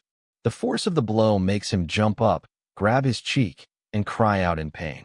The attack comes from Yao Yao, who stands over him, demanding an explanation about what is going on and whom he has been fighting this time. Without waiting for his response, she takes out a disinfectant and applies cotton wool to his wound. He tries to calm her down, insisting that he is going to become a hero and that she wouldn't understand. Hearing this, she asks him if he knows any hero who is covered in injuries every single day. She tells him that he is just trying to show off without having any real skills. Without giving him a chance to argue, she stuffs cotton into his nose, warning that he shouldn't get involved in such things unless he has the right skills. He clenches his teeth in frustration, but then turns away, confidently stating that he can heal his wounds in seconds using his shadow form. He clarified that he hadn't activated it just so she would have the chance to help him. Her expression shifts to curiosity as she asks him what he means by that. Trying to change the subject, he grabs a water bottle and suggests they watch a movie instead. She casually replies that there isn't much interesting to watch. As she picks up her phone and scrolls through some movie titles, she mentions that a certain YouTuber has recently gained a lot of attention. Her face turns red with embarrassment as she brings up the topic. Noticing her reaction, he asks her about the YouTuber. Without answering directly, she holds up her phone and urges him to look at the screen. To his shock, he sees his own shadow introducing itself as you, a memory loss assassin from the shadows. The sight leaves him speechless, causing him to choke on his water and start coughing. Concerned, she asks if he is okay, wondering if he is really that surprised. Trying to compose himself, he hastily reassures her that nothing is wrong before hesitantly asking if she has been watching it. She enthusiastically confirms, saying she has been following it for 2 days already. The blogger has quickly become the most popular and unusual figure online. Feeling uneasy, he scratches the back of his head and asks if that is really true. While the idea sounds exciting, he wonders whether publicly posting such content could lead to legal trouble. Realizing how fast he has gained attention, he begins worrying about the night patrol catching him. Noticing his nervousness, she advises him to keep quiet about what he knows. She assures him that his current situation doesn't have much impact on public perception, so everything should be fine. Instead, she suggests that he watch a real fight with some mutants. She grabs his hand and moves closer, excitedly asking if he thinks the blogger is cool. She insists that he should take inspiration from him. Feeling embarrassed, he remains silent, staring at the phone screen. She continues insisting that he watch another video, explaining that another blogger has already started analyzing his recordings. Seeing her excitement, he smiles slightly.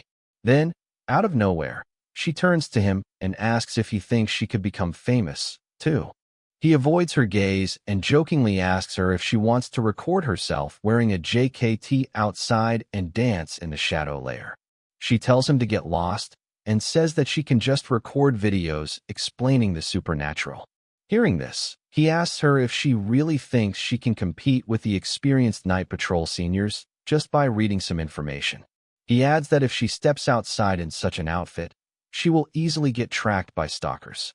At this, she frowns and shoots him a menacing look. He points at her and says that he lost one last time.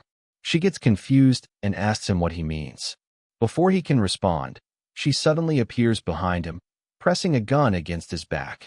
Sternly, she asks if he has been injured while stalking someone.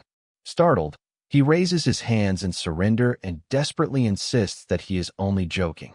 Unconvinced, she pushes him with the muzzle of the gun and angrily demands how she is supposed to know if he is telling the truth. He tries to defuse the situation, addressing her as an officer and pleading for a break. However, she firmly refuses, ordering him to get up and prepare food. Exhausted, he collapses onto the sofa and opens his personal messages. Finally, she is gone. Just as he relaxes, something catches his attention.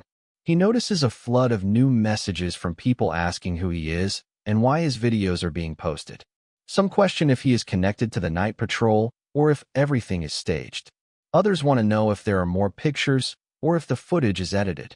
Amidst all these messages, he notices some people mentioning him and saying that a guy named Real Deal has just exposed him. This makes him curious, and he goes over to his channel. He clicks on the link and suddenly sees an old man broadcasting on his channel. He greets everyone and says that they are not exploring shops today, but are instead dealing with a scammer. The guy asks his audience if they have seen the video and if it looks real to them.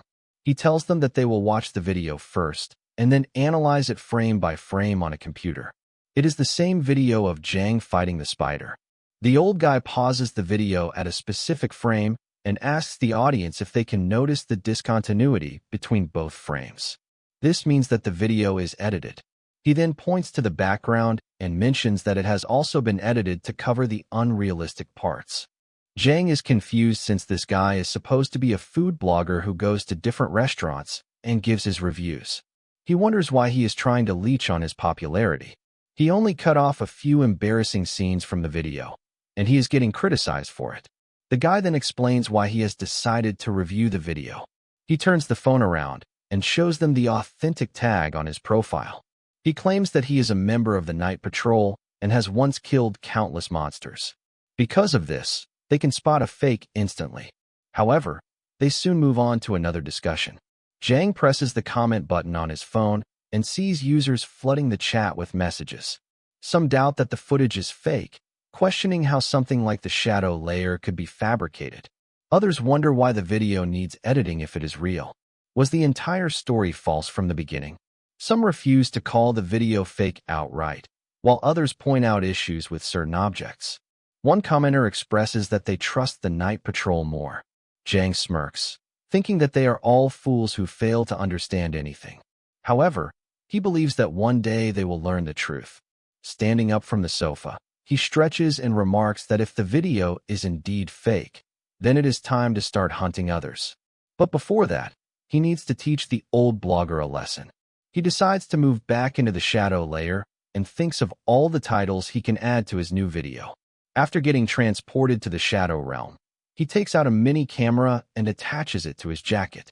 He notes that the number of creatures seems lower than the previous day. The shadow layer, it seems, resets itself from time to time. Suddenly, something catches his attention, and he asks himself what is happening. He senses a level 6 creature who wants to ambush other mutants. Gripping the club in his hands, he grins and prepares to see what someone of the 6th rank is capable of. The hunt has begun. Taking a step to the side, he stands at the edge of a rooftop, but suddenly stops. Letting out a small sigh, he trembles slightly before deciding to descend the stairs, reminding himself to stay calm and avoid any sudden movements. A powerful killer like him is not meant to rush. He is a special kind of hunter.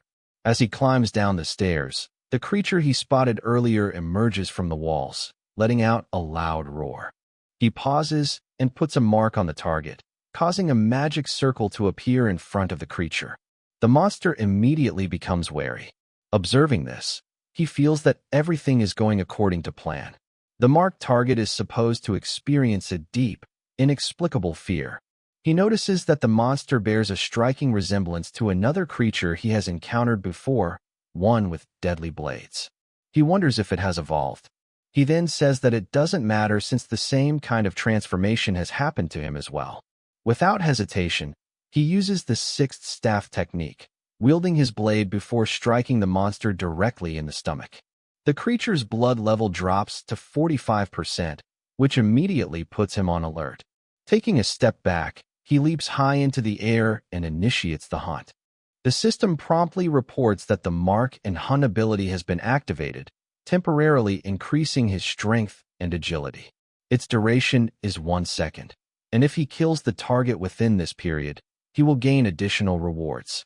He swings his weapon at the monster once again, but it dodges the attack, and he ends up hitting the building behind it. A bright light illuminates the surroundings. He looks back in surprise to see the monster completely unharmed. Shocked, he pushes off the building's wall and continues his pursuit.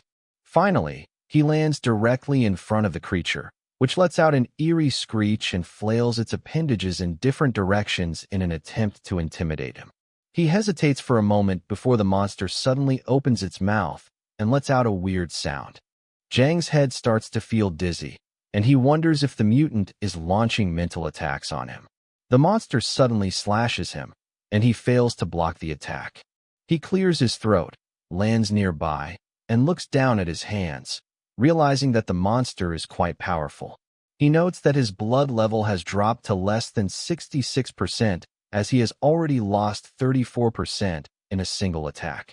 As the monster charges at him again, he quickly understands that its attacks are incredibly strong and that he needs to come up with a strategy. The mutant tries to hit him, but he starts dodging all of its attacks and even taunts it. The battle between them intensifies, filling the area with loud, echoing sounds.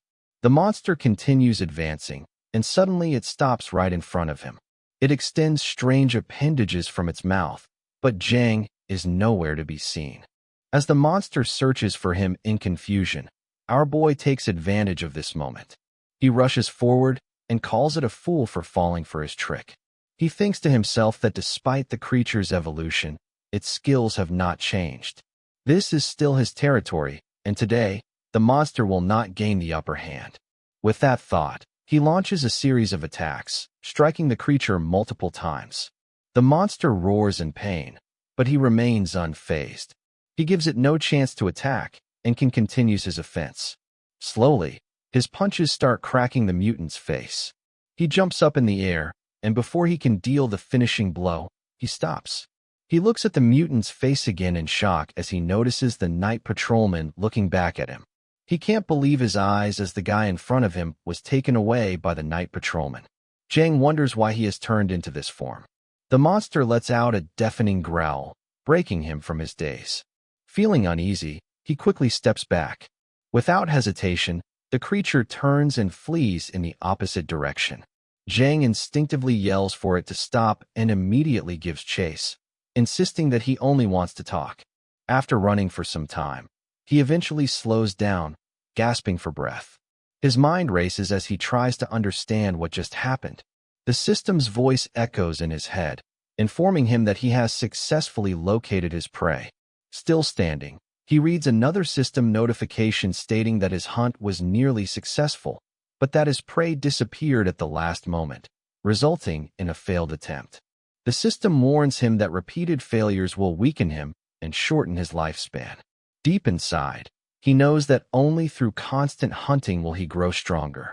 This is the only way he will gain authority and power over death itself. Yet in that moment, he finds himself questioning the meaning of life. He wonders whether it is all about hunting or if there is something more. He remains silent as the system repeats its message, warning him about the inevitability of death and how we must always be prepared for it. The constant reminders begin to frustrate him. He punches the system interface in anger, demanding that it stop. His irritation grows as the system repeats itself again and again. Eventually, he loses his temper and shouts for it to stop tormenting him. His mind lingers on the idea of heroes, those who sacrifice themselves to save others. He questions whether all of them eventually end up like this. Lowering his hand from his face, he catches sight of his reflection and suddenly wonders if dying would turn him into a monster as well. At that moment, magical energy surrounds his entire body, illuminating him with an otherworldly glow. Clenching his fist, he makes a firm decision. There is no turning back. He must continue hunting. He has now reached the Cloud Sea gathering place in the East Zone 1. Glancing at his phone, he shifts his gaze toward the sky. He recalls news reports stating that anomalies frequently gather in this area, so there is no need for him to worry. As he speaks, shadowy blue sparks and dark energy swirl around him. A black hole forms above a nearby building, and he steps through it, instantly appearing on the rooftop. Looking around, he quickly realizes that the number of anomalies here is far greater than he expected. However, he notices that they are not bold enough to step outside the buildings. A sudden noise catches his attention. He turns toward the source of the sound and spots a creature glowing with a bright purple hue on the rooftop opposite him.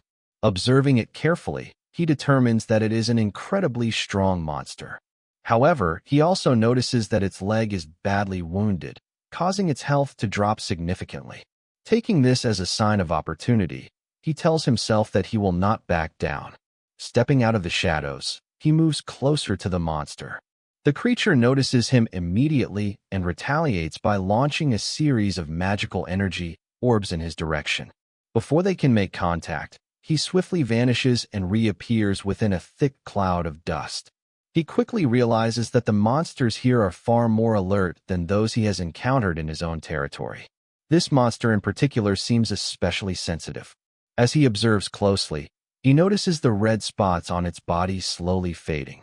He considers whether this is due to its heightened awareness, but then he dismisses the thought. Instead, he tells himself that he needs to find a way to keep the creature distracted. As the monster shifts its position, he senses an opening. Deciding that it is the right time to act, he focuses his gaze and activates his ability, marking the monster as his target. A glowing magic circle appears around his eye as he watches the creature with growing intensity. Meanwhile, back at her home, Yao Yao prepares food while keeping her back turned to the doorway. As the door opens, she thinks that it's Jang, so without even looking back, She tells him that he is late and asks him where he was. When she looks back, she is surprised to see her dad and Uncle Lee in the house. Yao Yao is startled to see her uncle and father standing behind her. Her uncle gives her a sharp look and asks if she is cooking for Jang again. Her father responds, saying that it seems like he's been raising his daughter for someone else's family. Yao Yao grins and dismisses his words as nonsense. She asks why they are back so early.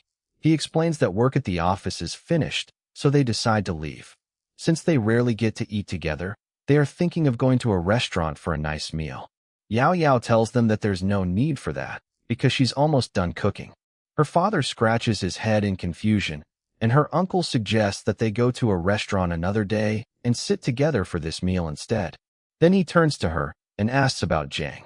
She replies that she doesn't know and says that he may have gone out to play. Just as her uncle is complaining about how outrageous it is for him to have fun while leaving Yao Yao behind, my man suddenly bursts through the door. He shouts that he's starving and can't wait to eat. Quickly taking off his sneakers, he asks from the entrance what Yao Yao has cooked today, commenting that the smell is incredible.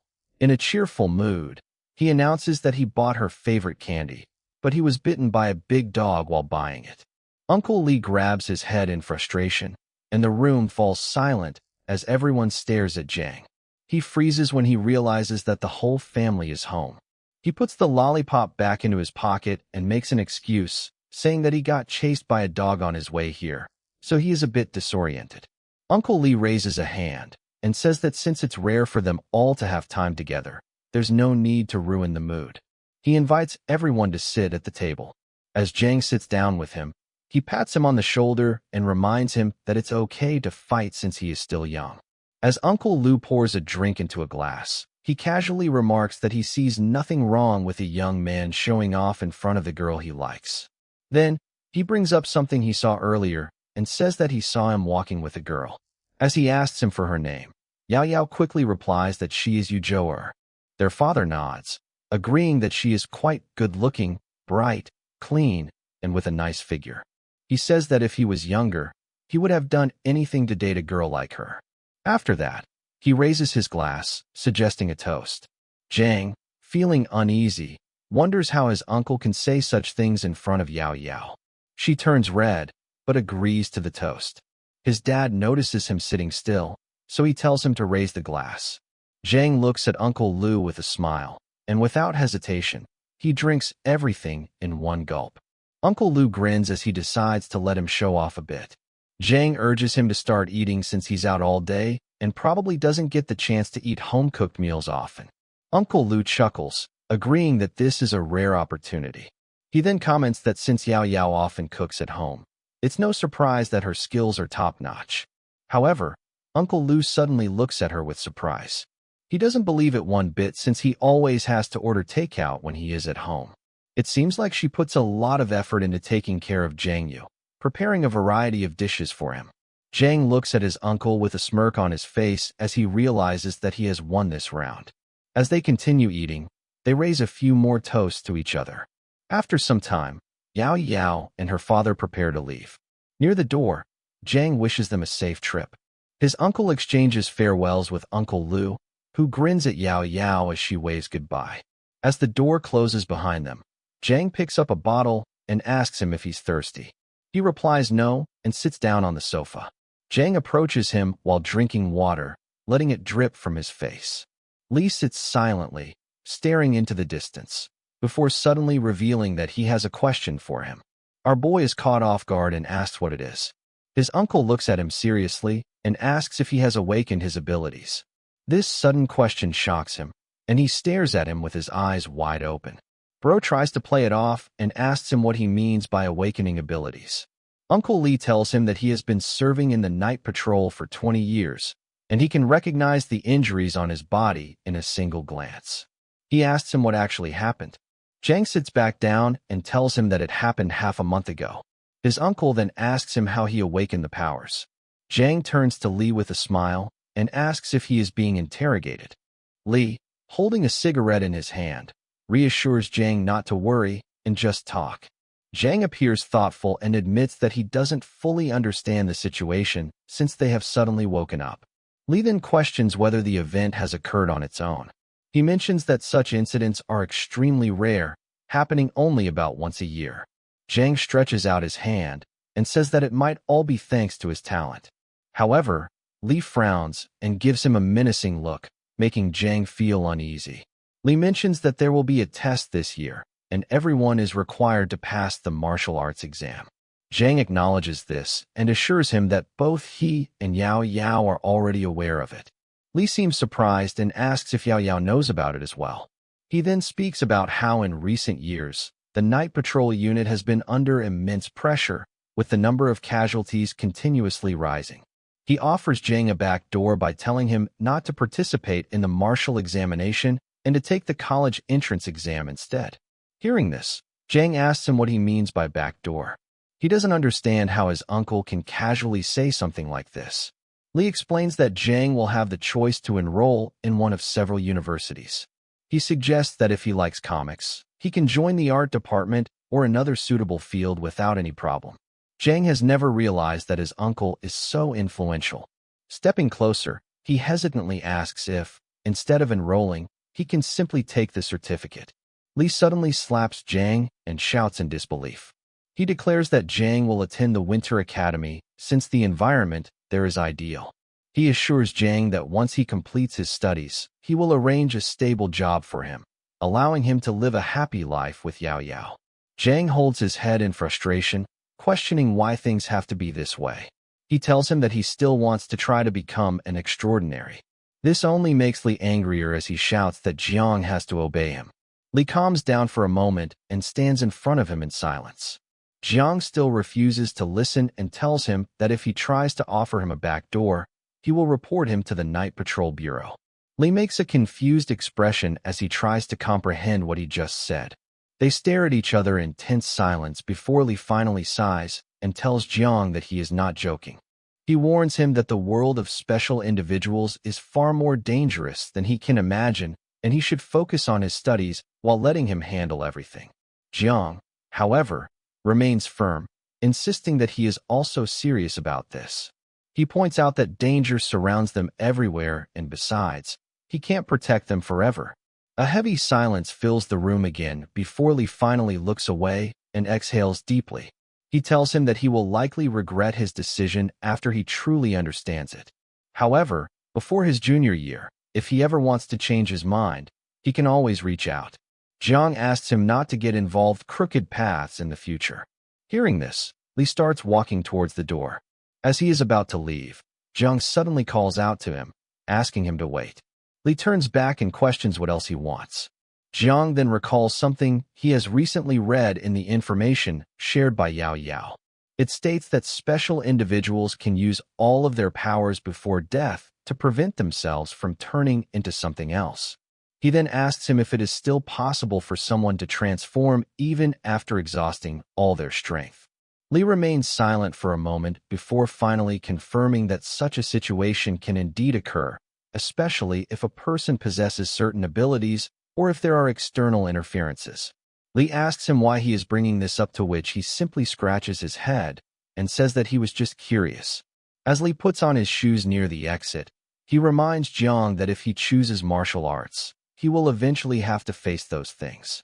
He advises him to rest early and stop fighting. Jiang agrees, saying he will listen. Before stepping out, Li informs him that the martial arts test this year is early and will start after the Lunar New Year. Jiang asks if it will really happen so soon. Li confirms it and tells him to prepare before finally leaving the room. We go back to the white-haired girl as she receives a notification on her phone.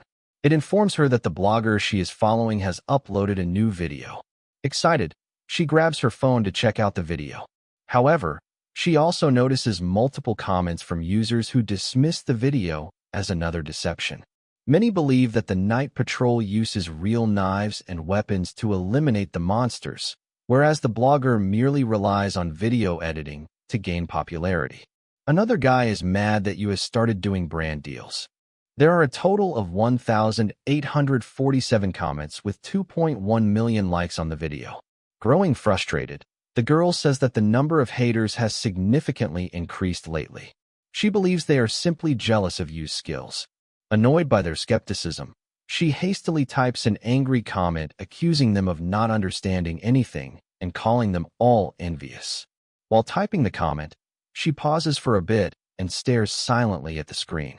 She hopes that he is not actually a scammer and prays that it is not an apology video. As she taps on the video, a text shows up on the screen reading, "If you don't hunt, you will die." Bro actually got a banger intro for his video. This is a POV video that starts at the edge of a building. The scene amazes the girl. It feels so immersive that she thinks she is actually with him inside the video. A bright flash appears, and he suddenly jumps off the building. The girl fails to understand what is happening and screams in fear. Tears well up in her eyes as she quickly opens them again, looking around with confusion. Holding both hands out in front of her, she stares at him with uncertainty. He turns slightly, and she gazes at his face with admiration, wondering if these are truly the powers of a superhuman. He takes the full force of the attack directly on his stomach, spreading his arms as a bright flash lights up everything around him. A monster suddenly appears in front of him. Looking at the monster from this close, she can tell that it is truly extraordinary. He uses his spider webs to get away from the monster. Meanwhile, the girl continues watching as she thinks that it all looks too cool. Yu kicks the monster in the face with full force and follows up with several more strikes. The girl clenches her fists, thinking that this is thrilling. She wonders if she is witnessing a true battle between extraordinary abilities and alien species. Everything about it feels real, and she is certain that such events cannot be faked. Our boy jumps from the rooftop directly toward the monster, locking eyes with it. In that instant, he realizes that he truly is a fighter from the northern capital. A loud crash follows, and the monster is completely destroyed. The green liquid left behind drips from Yu's hands. He stops beside the defeated creature and uses his Shadow Devour skill. The girl stands silently behind him, watching everything unfold. She wonders if he has really absorbed another being and wonders if his spider web ability came from absorbing the spider he previously fought. She questions if he will gain new abilities from this. Back at home, Jang throws his clothes into the laundry basket and stands in front of a mirror. Looking at the wound on his face, he mutters that the pain is quite intense. He wraps a bandage around his torso and admits to himself that the alien species in this area are very strong. If they had not been injured, he might not have survived. Suddenly, his phone vibrates with a notification. He turns to look and sees another video from the blogger D Dao, who tried exposing him earlier. The man greets his viewers and announces that today's video will once again feature you. He claims that this time everything looked extremely realistic, but he was still able to identify his modifications. As he plays the video, he points out that the monster is seriously injured and explains that in this state, they become incredibly weak. This means that anyone with energy could have defeated the monster. He questions why you would go after such an easy target if he is truly extraordinary. Jang watches the screen in silence before deciding to close the video and turn off his phone. He finds that guy annoying and repulsive. Lying back on the couch, he thinks about his current strength and realizes that it is still not enough to deal with first-grade alien species. His eyes suddenly open with determination as he decides to become stronger, so strong that no one will ever dare to doubt him again. Clenching his hand into a fist, he prepares himself for what lies ahead. The system displays his current characteristics, indicating that his shadow points remains at full capacity with 32 out of 32 points. He also has new abilities such as Shadow Weave, which he got from the spider, and Shadow Claw, which he got from the last monster he killed. The system rating shows that he looks strong, but is actually weak. This makes him mad, and he says that it is the system's abilities that are weak. He claims that he is now 100 times stronger than his girlfriend and can even take 50 of his uncles. Despite this, he knows it is not enough. He has gained some new skills in his previous battles. Jang thought that shadow points were like experience points, but they are more similar to energy points. All of his abilities consume shadow points based on their level. Moreover, his shadow form also consumes shadow points based on his environment. If he uses that ability in the shadow world, it won't consume any points. However, It will consume a small amount of points if he uses it in the real world, but at night. If he uses the ability during daylight, it will consume a huge amount of shadow points. He uses the shadow points to recover his body and thinks about the incoming marital exam. He guesses that most of the people giving these tests will be equal to 1 to 3 shadow points of what he possesses. This means that even if he doesn't get stronger, he still has enough strength to defeat them. He knows that his continuous boasting is gaining a lot of attraction, but he doesn't want to stay humble. Instead, he decides to showcase his power in the exam. He starts laughing, saying that his uncle is supporting him, so he has nothing to fear. The guy living on the floor underneath looks at him and thinks that he has gone mad. The next day, he sits in a mall looking like he is about to pass out. His girlfriend told him that it would only take 1 hour, but she has been shopping since morning. He leans on his friend and says that he will die if he continues to waste his days like this. His friend pushes him away and asks him not to say stuff like this at the start of the new year, since it might bring bad luck. Jang looks back at him and says that he is not joking.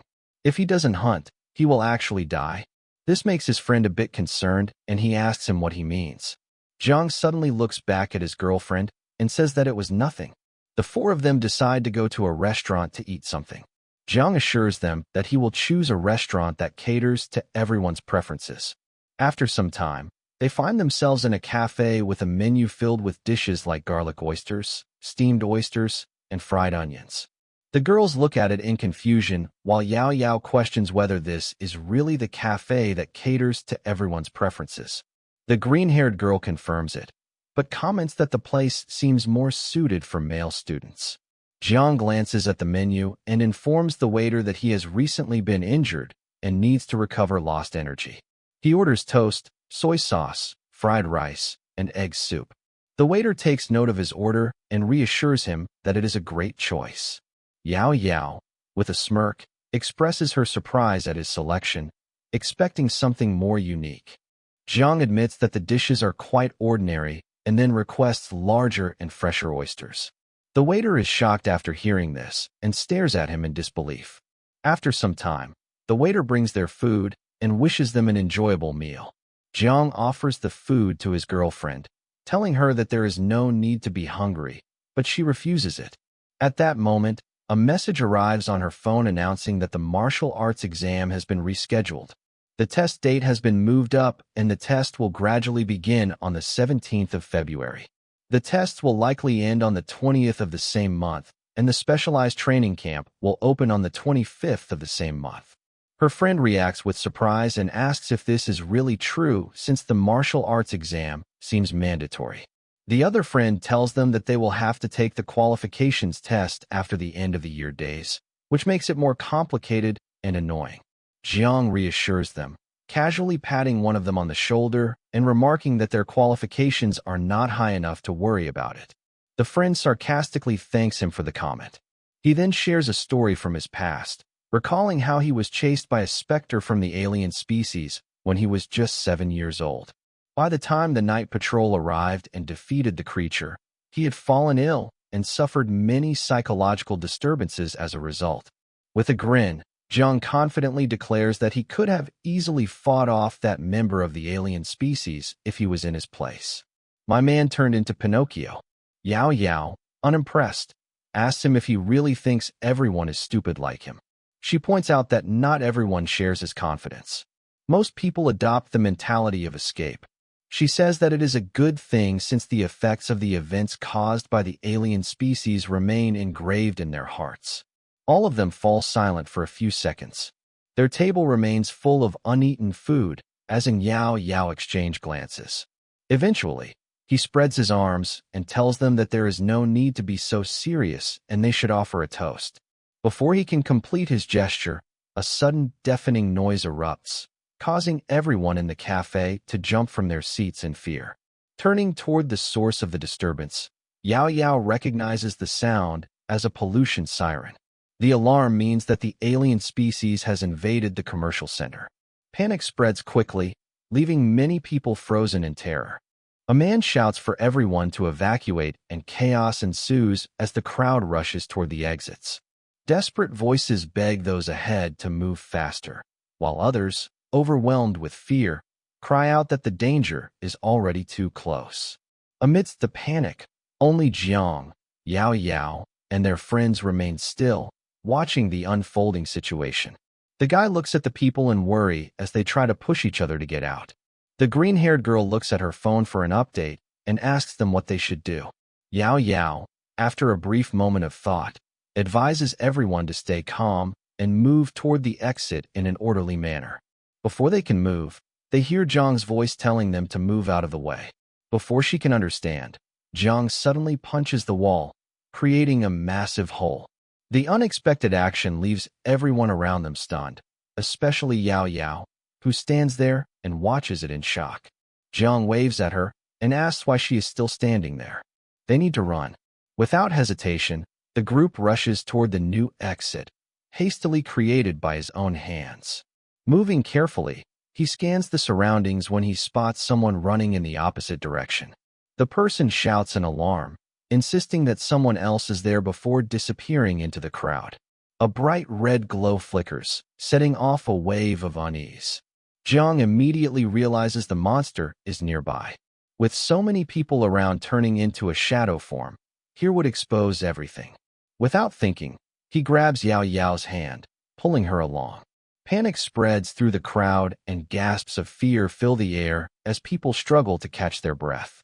A voice yells for them to run, but Yao Yao hesitates, questioning how the alien species were able to breach the commercial center as the defense forces were supposed to be close by.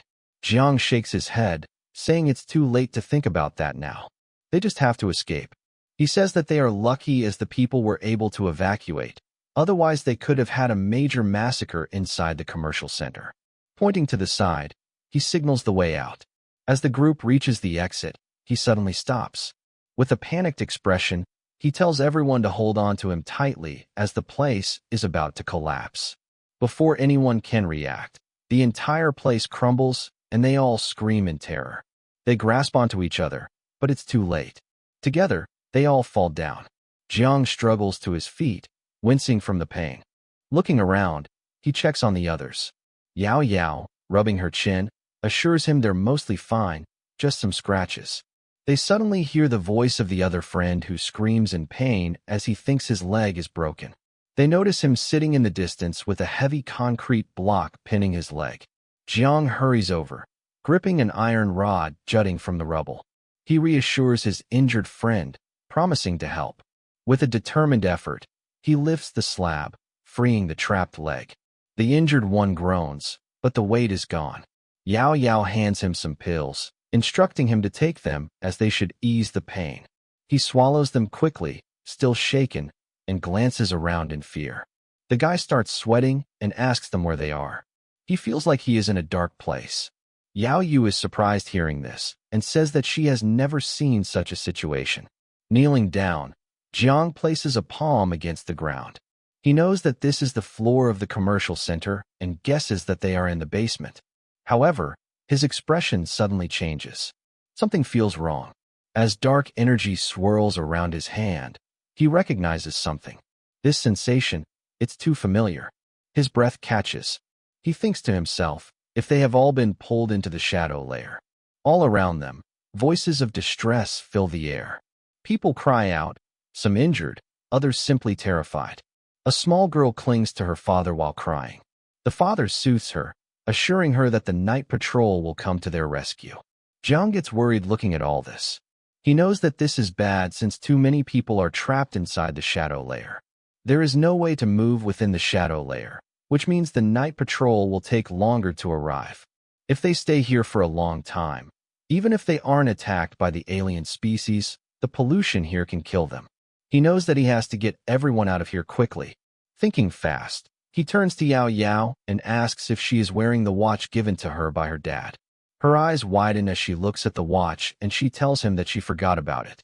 The entire group gets a new ray of hope and they all start smiling.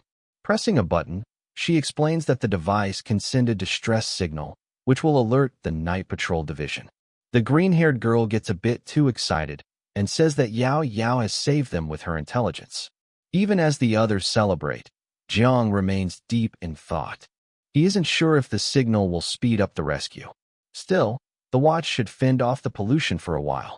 The alien species may attack them at any moment now, so he can't lower his guard. Just as he prepares to activate his shadow abilities, the floor shakes violently. A new wave of terror surges through everyone as monstrous figures emerge from the darkness. Jang looks at the creatures as he realizes that they have finally arrived. The shaking gets more tense and his friends start to scream and panic. He, on the other hand, remains calm and stares directly at the aliens with a smirk. After the smoke clears, Yao Yao starts coughing. She calls out for her friends, asking them where they are. The green-haired friend quickly moves to her side, steadying her shoulders, reassuring her that she's here. Through the swirling smoke, the other friend calls out to them and asks them where they are. Yao Yao continues searching for Jang and calls out his name. Suddenly, her friend gasps and points to a huge crack in the ground. Yao Yao's heart pounds as she asks her if he really fell down there. Destruction surrounds them, debris scattered in every direction. The white-haired girl, struggling to move, crawls out from beneath the rubble. Sitting on the ground, she looks around in confusion, trying to recall what happened. As she touches her head, the memories come rushing back. She had gone out shopping with Yao Yao when the alarm suddenly causing everyone to panic and run. Turning side to side, she desperately calls out for her friend. Her hand unexpectedly bumps into something. When she looks, her breath catches. Yao Yao's mutilated body lies beside her. A tremor runs through her, and tears well up in her eyes. She stammers, struggling to process the sight, unable to believe what she is seeing. At that moment, a dark figure appears behind her. A claw swings toward her, and as she turns, realization strikes. This is how she dies. The thought of facing death in such a way never crossed her mind. She once believed such terrifying moments belonged only in films. She thinks to herself that if she was a movie heroine, the hero would rush to save her, or at least someone would try to help her. However, that is impossible since this is reality and no one is coming to save her. In the real world, there are no heroes. Bracing herself for the inevitable, she closes her eyes. Blood splatters onto the stone ground. When she opens her eyes, she sees a dark silhouette standing before her. Breathing heavily, she wipes away her tears and looks up in shock. It is Jang, the same guy she saw in the YouTube videos. He firmly grips the monster's claw with one hand, holding it back with ease. A man trying to raise her up, hope flickers in her eyes as she wonders if he is a hero. Without hesitation, he throws the monster into the abyss. As she observes him more closely, she recognizes him. It is really him. A system notification appears, indicating that Shadow Claw, when combined with the assassin's ability, increases attack lethality. Jang activates the skill and swiftly leaps at the monster. With a powerful strike, he sends it flying, but the creature quickly stabilizes itself, digging its claws into the ground to halt its momentum. It breathes heavily with its eyes locked onto him. The girl, unable to contain her excitement, claps her hands, overcome with enthusiasm. The whole scene feels surreal, as if she is dreaming. She stutters as she mentions that he is the assassin. Jang Yu notices her excitement, and before he can react, she rushes to him, snapping photos and eagerly grabbing his hand. She expresses her admiration, telling him how she has watched all his videos and finds him incredibly impressive. However, he calls her a little girl and tells her that her stockings and dress are all torn apart. Realizing this, she hesitates before stepping back, suddenly self-conscious. She asks if her appearance bothers him. He quickly reassures her that it is nothing, but she playfully insists that if he dislikes it, she can always go home and change into something better. Our boy gets a bit carried away and asks her if the dress will be made of silk. The girl tells him not to focus on the silk, as she will also bring him some spicy chicken. Meanwhile, the monster, watching their exchange, grows impatient, letting out a menacing growl. Noticing this, Zhang's expression turns serious. He tells her that they can discuss the details of the dress later. With a sudden shift in demeanor, he leaps forward, declaring that the hunt has begun. The monster, looking around in confusion, struggles to track his movements. Then, without warning, something strikes the back of its head. Jiang lands nearby, gripping a weighted rope he just used to attack. The monster lunges at him, but he swiftly dodges and lands gracefully on the ground. Behind him, the creature lets out a frustrated roar. Assessing the situation, Jang realizes that he is still lacking in strength and precision, otherwise he would have killed the alien in a single strike. Without hesitation, he dashes forward, determined to strike again. As he prepares to counter the next attack, he suddenly stops as he gets attacked by two other monsters. He manages to block the attack and steps back. The monsters laugh as they outnumber him. Looking at the monsters, he realizes that it might be a bit difficult to deal with them this time. The white-haired girl, still filming, cheerfully wishes him luck and promises that if he wins, she will show him something cool. Hearing this, Zhang's face flushes with excitement and he turns red. He quickly regains focus, pushing forward with renewed determination, insisting that everything is for their sake. He quickly jumps up in the air to dodge the attack of one of the monsters. However, as he is still in the air, another monster tries attacking him. Since his body is still suspended, he knows he can't dodge the attack. Thinking fast, he swings his claw, releasing a blue rope that wraps around the creature's limb. Using the momentum, he slashes, delivering a fatal hit. The monster falls, lifeless. Turning to the remaining monster, Jiang smirks. He is confident that they will not succeed in killing him. However, before he can do anything, another monster sneaks up on him from behind and strikes him in the shoulder, which causes him to bleed. Blood seeps from the wound, and he quickly jumps back, clutching it in shock. He can't believe that the monsters have the intelligence to cooperate with each other. While two of the monsters were busy trying to restrain him, the other one was focused on attacking. He knows that he can't win if they continue fighting like this. He needs to find a way to take out one of them first. Thinking this, he fires at one of the monsters, but it swiftly dodges by tilting its head. He frowns, wondering if it saw the attack coming. Before he can react, all three monsters charge at him at once, surrounding him from all sides. He tries to evade their blows, but they keep him from retreating into the shadows. His health drops to 45% as he continues getting hit. Realizing he can't keep fighting like this, he pushes forward while deflecting attacks. He knows he must lure them away.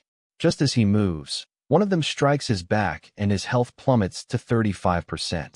Determined, he activates the mark, which is one of his skills that forces the target into fear for a few seconds. Thanks to his last video, his bad reputation grew, which extended the time of this ability to 3 seconds. The timer starts, and the monsters are feared. Jang takes advantage of this and starts eliminating one of them. He approaches the monster from behind and finishes it off. The timer finally reaches 3 seconds, but he has already finished the job. As he stands above the fallen corpse, the system informs him that the hunt was a success. As a reward, his shadow form grows stronger, reducing the energy needed for his abilities. In the shadow layer, his recovery and energy absorption improves. He immediately heals his deep wound and looks at his clawed hands. He then turns towards the other monsters and says that it's their turn now. The two remaining monsters stare at him in fear. His health climbs back to 55% and dark energy radiates from him. He taunts them, asking why they are afraid of coming near him when they were just trying to kill him a few moments ago. If they won't attack, he will. Just as he moves, bright rays of light suddenly appear. He halts, confused. Where is this light coming from in the shadow layer? Blue sparks flicker around him, and a strange pull urges him toward the light. The others notice it too and let out loud growls. At that moment, the night patrol arrives, led by Commander Song Qing'an. In his hand, he holds the eternal flame, which is used to disperse shadows and can serve as a good source of illumination. Extending his hand, he releases a stream of green energy and silently points at Jang. Jang, slightly uneasy, asks what's going on. He shouts at them, trying to assure them that he is on their side. A monster lunges at Song Qing'an, but without looking, he sends the green blast upward, killing it instantly. Jang watches in shock as he realizes that the guy killed the monster in a single strike. He wonders if this is the true strength of the night patrol. He knows that if they attack, he aimed at him a few moments ago hit his body, it would have killed him instantly. He walks up to one of the squad members and smirks, telling them that they have come late as the battle is about to end. The man in dark glasses apologizes for the delay and asks who he is. Jang brushes it off, saying it doesn't matter who he is. He points at a white-haired girl and tells them that they should take care of her as she is injured. The girl looks at him in shock as him that he was supposed to send her back home. He turns to her with a salute and says that he was just joking. As a member of the night guard, duty always comes first for him. Just before fading into the shadows, he adds that he's leaving her in their care. The girl calls him by his online name and urges him to stop, but he's already gone. Chingen asks one of his guys if they have anyone by that name on record. The man explains that Yu is well known on a certain platform. He wields shadow abilities, but isn't particularly strong, likely just a level 1. Chingen doesn't believe this. He says that he has a flame in his hand and asks the guy if there can be any shadows nearby. Moreover, he vanished in front of everyone, which is not something someone at level 1 can do. Looking down at the sobbing girl, he decides to send her back for now. After that, they will start investigating you properly. Meanwhile, Yao Yao, making her way through the battlefield, anxiously calls out for Jang. She shines a light from her watch, stammering as she hopes that nothing bad has happened to him. Suddenly, his voice breaks the silence as he calls out to her from behind. She turns, startled, and sees him buried under a pile of stones. He weakly calls for help, saying that he can feel the tightness in his chest and that he can't breathe. Rushing over, she reassures him, telling him to hold on while she removes the debris. As she reaches for him, he grabs her hand and tells her that he can't hold on any longer, so she should just pull him directly. She asks him how she can safely pull him out with this much pressure from the rocks. However, as she uses a bit of effort, Jang comes out of the rubble. She looks at him in silence as she realizes that something is not right. She points towards the rubble and asks him if this stone isn't the one holding him. Jang laughs and tells her that he could have gotten out by himself, but maybe he was just afraid that his body wouldn't move. Her eyes narrow as she examines his back. There's a deep wound. She asks him if it was also caused by the stone. He responds again, saying that he doesn't know. Though in his mind, he knows that the stone didn't do anything and the wound was left by the monster. He asks her about their friends. She then explains with a smile that the rescue was carried out by the night patrol, and because of that, Feng Xiaoxiao and Lu Yuqiang were taken away. He asks for clarification, wondering if she has stayed behind just to find him. Yao Yao, feeling embarrassed, turns away and crosses her arms before replying. She insists that if something were to happen to him, she wouldn't be able to face his uncle. Her words leave him speechless and tears begin to form in his eyes. Overcome with emotion, he suddenly hugs her. Yao Yao is completely taken aback by his reaction, but she quickly starts hitting him, demanding that he let her go. However, Jang Yu continues holding on. He tells her that he just saw many strange creatures carrying large knives and cutting everywhere. He says that he is scared and needs to hug her to feel safe, but she remains frustrated and asks him to get away. Suddenly, the two of them hear a voice drawing their attention. A green-haired girl, holding a lantern, approaches and asks them if they are okay since she heard a scream. Yao Yao immediately shoves Jang away and assures her that everything is fine. He quickly agrees, backing up her claim. The girl expresses relief and asks them to follow her as she will lead them out of there. Just as they are about to leave, Jang suddenly cries out. Yao Yao, now concerned, asks what happened. He wipes away his tears and reassures her that it's nothing.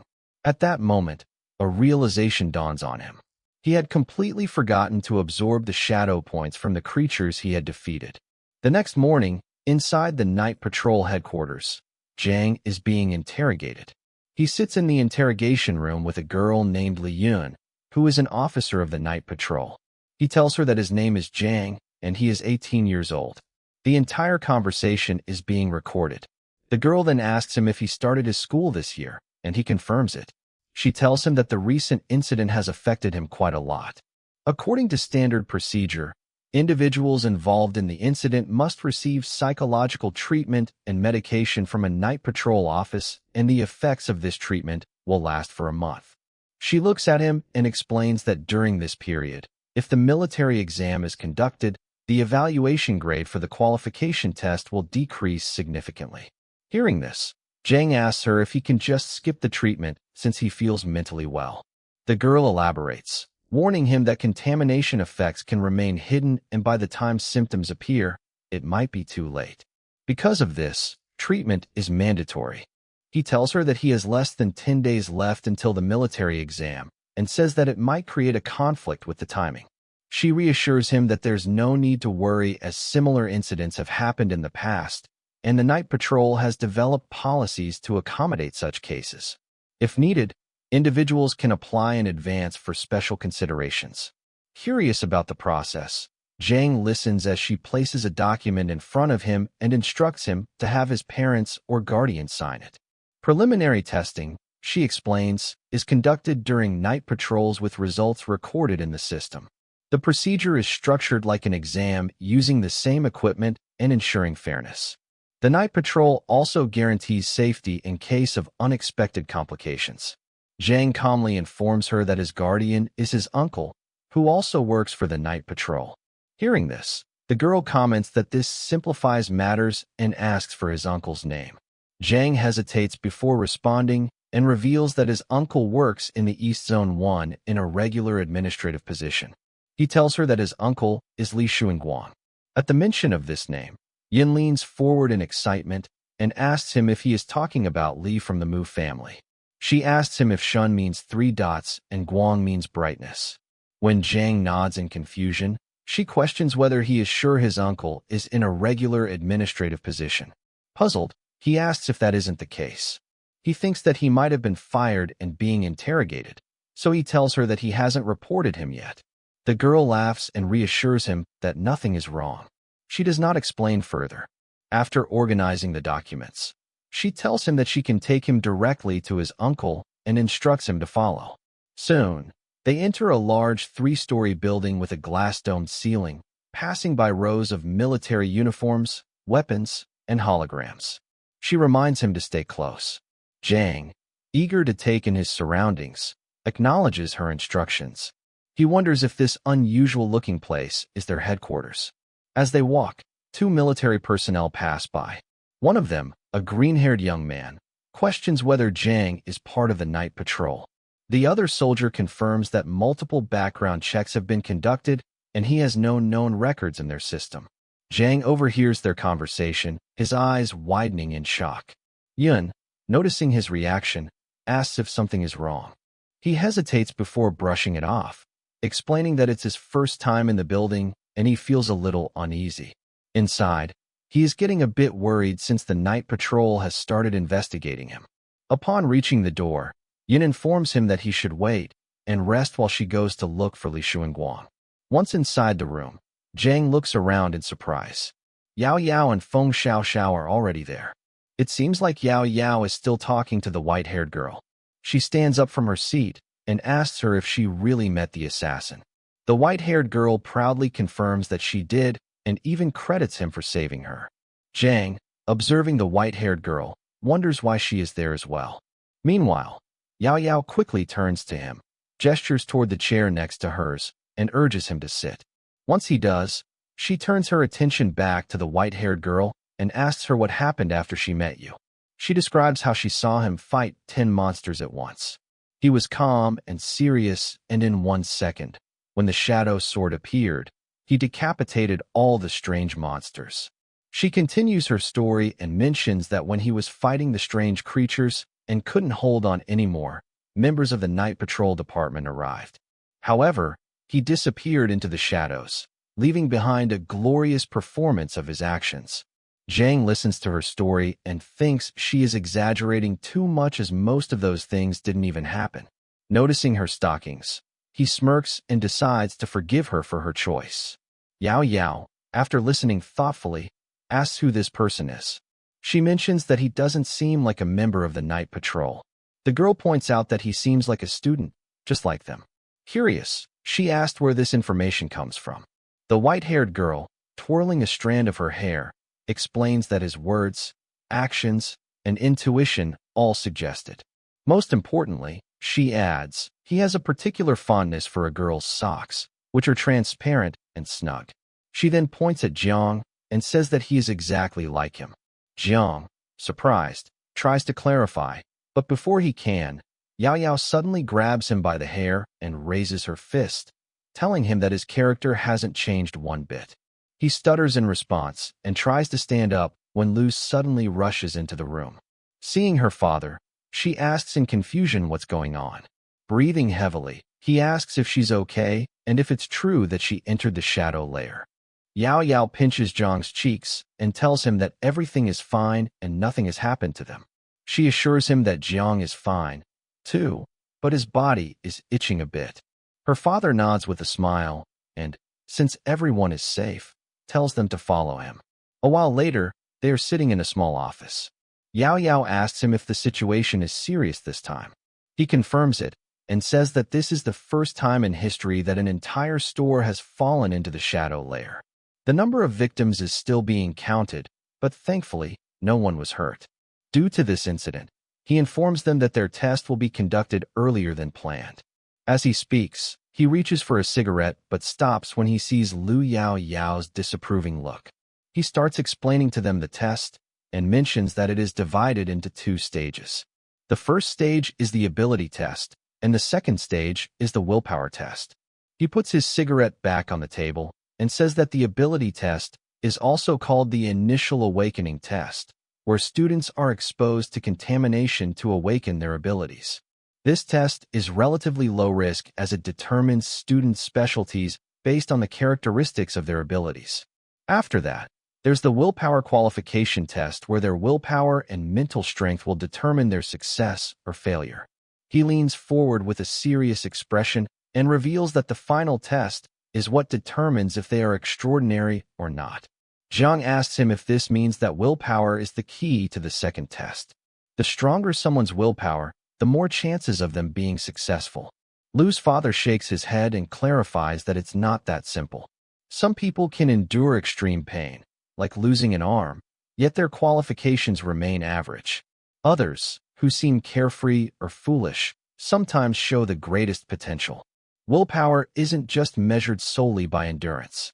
It also encompasses believing in goodness, resisting evil, and adapting to pollution. In short, it's a complex matter. Jiang raises his hand, asking if specific thoughts can affect willpower. Lu's father, puzzled, asks why he's suddenly curious. Yao Yao, irritated, gives an example. What if someone constantly thinks about a girl's legs? Jiang, embarrassed, realizes she is talking about him. Lu's father, ignoring the joke, explains that it only has a slight effect on willpower. The thoughts of a person relating to integrity don't have a significant positive impact on positive outcomes. On the other hand, if someone has negative thoughts and their heart is steeped in evil, the test results will be nothing but bad. Jiang, suddenly worried, asks why that is. Lu's father sternly replies that evil thoughts attract evil. Negative emotions contribute to pollution, and if left unchecked for too long, the corruption becomes overwhelming. If they have negativity in their hearts, they must find a way to release it. Suppressing them within will only lead to confusion, and there is nothing worse than that. Jiang thinks seriously about this for a moment and wonders if having negative feelings is a normal thing. He soon realizes that he needs to go to the club so he can clear his dirty mind. Lu Yao Yao watches him silently. Meanwhile, Lu's father gets up from the table and tells them that they need to go back and that someone else will come to take them for the test later. As he reaches the door, he casually mentions to Jiang that his uncle won't be back anytime soon as he has been assigned a task. He mentions that he has already signed all the necessary documents for him. Jiang smiles and apologizes for the trouble, but Lu's father reassures him that there's no need to worry. They should just go with the flow. Jiang gives him a salute and agrees. Yao Yao, putting on a serious expression, also says she understands. Later, the white-haired girl greets them with a smile, asking if they're back. As they sit at a round table, Yao Yao asks where the others are. The girl points to the side, explaining that they went to complete the formal procedures with their families. When asked why she didn't leave, too, she explains that her parents are busy with business.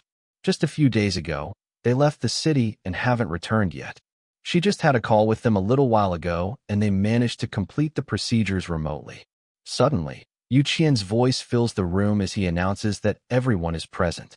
The others turn to see him in a wheelchair with a splint on his leg, carried by Xiao Xiao. Holding a glass of coffee in one hand, he excitedly mentions how incredible it is that they sprayed something on his leg and all the pain went away. Jang approaches him and points out that he is injured, questioning whether he truly intends to take the test. Yao Yao also asks if anything is bothering him. However, he reassures them that there is no need to worry as he has been informed that his injury will not affect the results. Xiao Xiao, with a sly smile, pats him on the shoulder and jokes that, despite his confident demeanor, he was crying in the corner just moments ago. Yu Qian quickly protests, insisting that he was not crying. At that moment, the door opens again, and a group of young people enters with sorrowful expressions. The blond man at the front even wipes away his tears. Curious about their sadness, Jiang asks why they look so downcast. Yao Yao, looking at them with sympathy, remarks that they simply want to live a peaceful life, but after the test, significant changes are likely to occur. Yin steps forward and, after confirming that everyone is gathered, announces that it is time to begin. She explains that the test is divided into two parts: ability testing and willpower assessment. The ability test evaluates their potential for development, destructive power, and capacity to utilize their skills. Abilities are categorized into 4 levels: low, medium, high, and advanced. The willpower test, on the other hand, measures their resistance to external influences, with results indicated by 6 different colors: white, green, blue, purple, red, and orange. In previous years, individuals with level 1 abilities were not required to take the test, but this time, participation is mandatory for everyone. Their potential to become special is assessed at every stage of their growth. She emphasizes that with strong willpower, even if the ability is weak, there might be a chance of acceptance. However, if one's willpower is weaker than their abilities and their qualifications are not in line with their requirements, they will only be able to work in the civil service. With that, she shuts the folder with a decisive motion and instructs them to follow her outside. As all the applicants wait in the room, Jang, standing by the glass, notices a man in the next room standing beside a covered object. Suddenly, a loud voice from the speakers calls Xiao Xiao and instructs her to step forward into the room. Startled, she responds hesitantly before stepping forward. As the doors open, the voice reassures her that there is nothing to worry about. She looks back at her friends with a worried expression and decides to move forward, saying that she is ready. As she enters the room, she meets the man standing next to that strange object. Those in the waiting area press against the glass, watching closely. Without warning, the man pulls away the cloth, revealing a massive, sparkling diamond. He then signals for the test to begin. The light above the entrance switches from green to red, and the room darkens. Yu Qian wonders what they are doing and asks if it is really necessary for them to turn off the lights for the test. Yao Yao, also observing carefully, speculates that this is a test of willpower. Meanwhile, Jiang stares in silence as he thinks to himself how familiar he has gotten with the darkness. He has been spending a lot of time in the shadow layer. In the dimly lit room, Xiao Xiao stands still, and Yu, watching from the outside, notices something unusual. There is a stone on her foot, and it seems to glow. It seems like she is facing some intense resistance and wonders if the glowing stone is doing that. Moments later, the bright light suddenly returns, causing everyone to squint. As Xiao Xiao leaves the room, Yao Yao rushes over to her, eager to hear about her experience. Yu Qian also asks if she has completed the test. However, she shakes her head, explaining that she lacks the necessary willpower. Despite years of training, she has never managed to improve in this area. Yu Qian points at her and expresses his disbelief and questions how this is possible. He didn't know that she wanted to become special and had put in so much effort. She admits that she tried, but nothing worked. Just then, another announcement calls for him to take the test. Instantly, his expression changes to one of concern. As he makes his way to the door, he keeps repeating to himself that he does not want to be special and wishes for this not to happen. Watching him leave, Xiao Xiao remarks that he has nothing to worry about since he won't pass the test anyway. After some time, the red light outside the room turns green. Yu Qian reappears looking stunned. He mutters in disbelief that he has actually passed. Xiao Xiao, shocked by the revelation, reacts with surprise. They sit down next to each other and Xiao Xiao, still upset, repeats how much she wanted to pass but failed. Yu Qian, on the other hand, had not wanted to take the test but had succeeded. Observing them, Yao Yao sighs in frustration and comments on how unexpected life can be. Meanwhile, the voice from the speakers calls Yao Yao's name, signaling her turn. Taking a deep breath, she turns to Jang with a smile and says that she will see him later. As she steps into the testing area, she crosses her arms and focuses. Streams of red energy begin to radiate from her, and the stone on her foot emits a brilliant glow. Jiang, watching closely, notices something different. Her stone is turning red, while it is emitting a green light for his fat friend before her. He remembers that willpower is divided into specific colors from levels 1 to 6. His eyes widen in surprise as he realizes that red is level 5. The lamp above the doors turns green, signaling the completion of the test. As soon as she steps out, her friend anxiously asks if the test is over. Yao Yao, still keeping her arms crossed and looking down, confirms with a simple yes.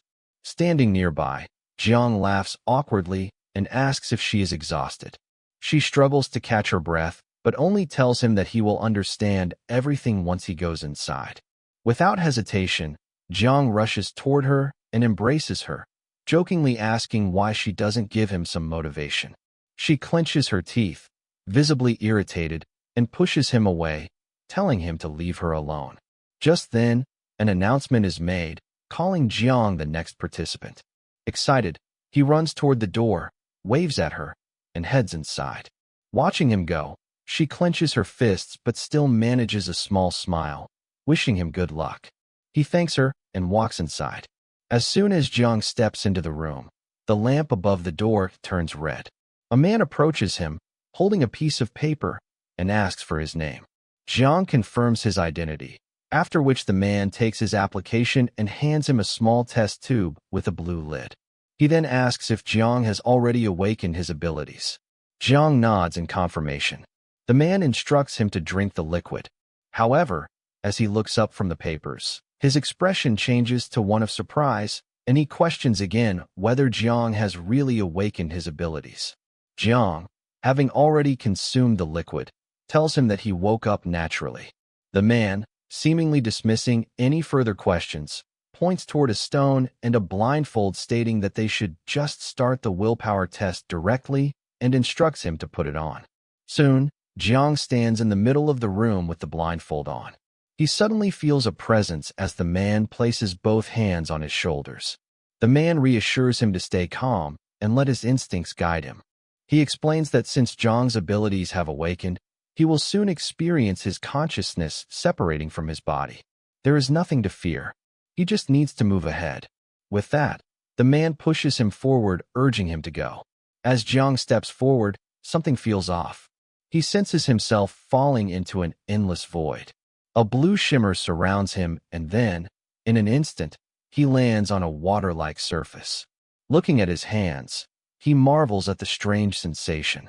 His body feels weightless, yet he remains connected to it. Experimenting with his movement, he makes large jumps across the water, enjoying the surreal experience.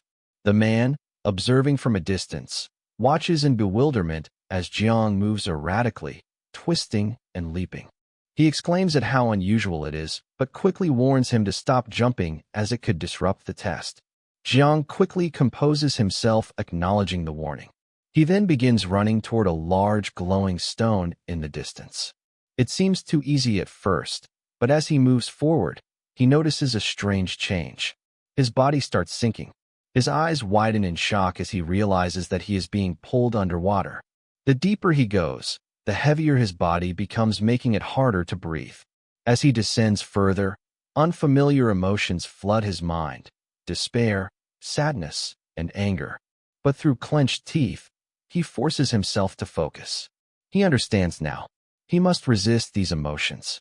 Just as he surfaces from the water, a familiar voice calls out his name. Turning around, Jang is stunned to see his uncle, Li, standing behind him. Confused, he asks him what he is doing here. His uncle looks at him with a firm expression and tells him that he can't be extraordinary by his nature. He will only hurt others and himself. Panic sets in as Jiang turns and runs, shouting that it must be an illusion. But as he looks ahead, Li appears again, blocking his way. He tells him that he must realize his inability to do this. Suddenly, more clones of his uncle show up. They tell him that their great prosperity has collapsed. Mountains and rivers were destroyed by the invasion of the strange creatures, and the world is dangerous. He insists that Jiang could live a happy life without getting involved in such things, and asks why he is so insistent on becoming extraordinary. They point forward and tell him that the extraordinary is not just strong, but they also have a strong willpower. A massive creature appears in front of them, and members of the night patrol run towards it with torches in their hands. The image of his uncle points to these men and asks him if he is really capable of becoming like them. The creature rampages through the city, leaving devastation in its wake. Buildings crumble, stones scatter from the force of its destruction, and lifeless bodies fall from the sky. Jiang watches in horror, covering his head with his hands as the terrifying sight unfolds before him. Amidst the chaos, Li's voice cuts through the air once more.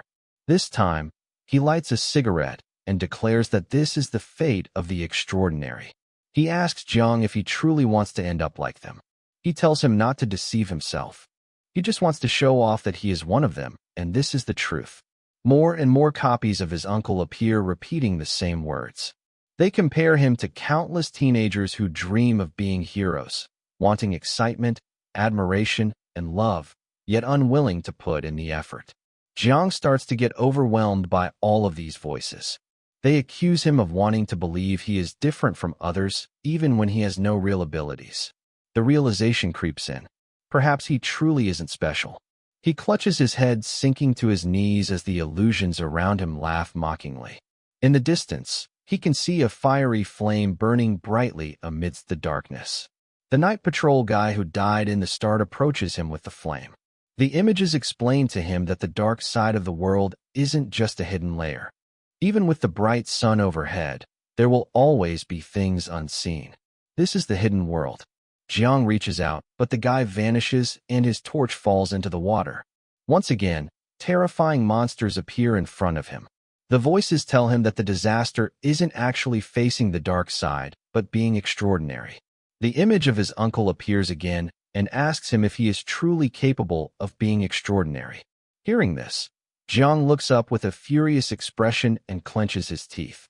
In reality, he is inside a room being observed by the night patrol officer who stands with his arms crossed. The green-haired girl enters and asks about the situation. He smiles and tells her that he is not doing bad, but he has been spinning around all this time. She notes that this is normal since not everyone can handle the pollution he inherited. The guy agrees, but points out that only people with strong determination can advance. As for Jiang, he still hasn't shown any signs of fatigue. The girl looks to the right and suddenly notices the stone turning red. This shocks the guy who doesn't understand how it is possible. Even though Jiang has not gotten close to the stone, it has already started glowing red. The guy stares at him in disbelief as he can't believe that he has already reached level 5 with that distance. The girl touches his shoulder and wonders if this could be a rank 6 situation. He frowns and tells her that he is not sure since only 15 people have been able to reach that level so far.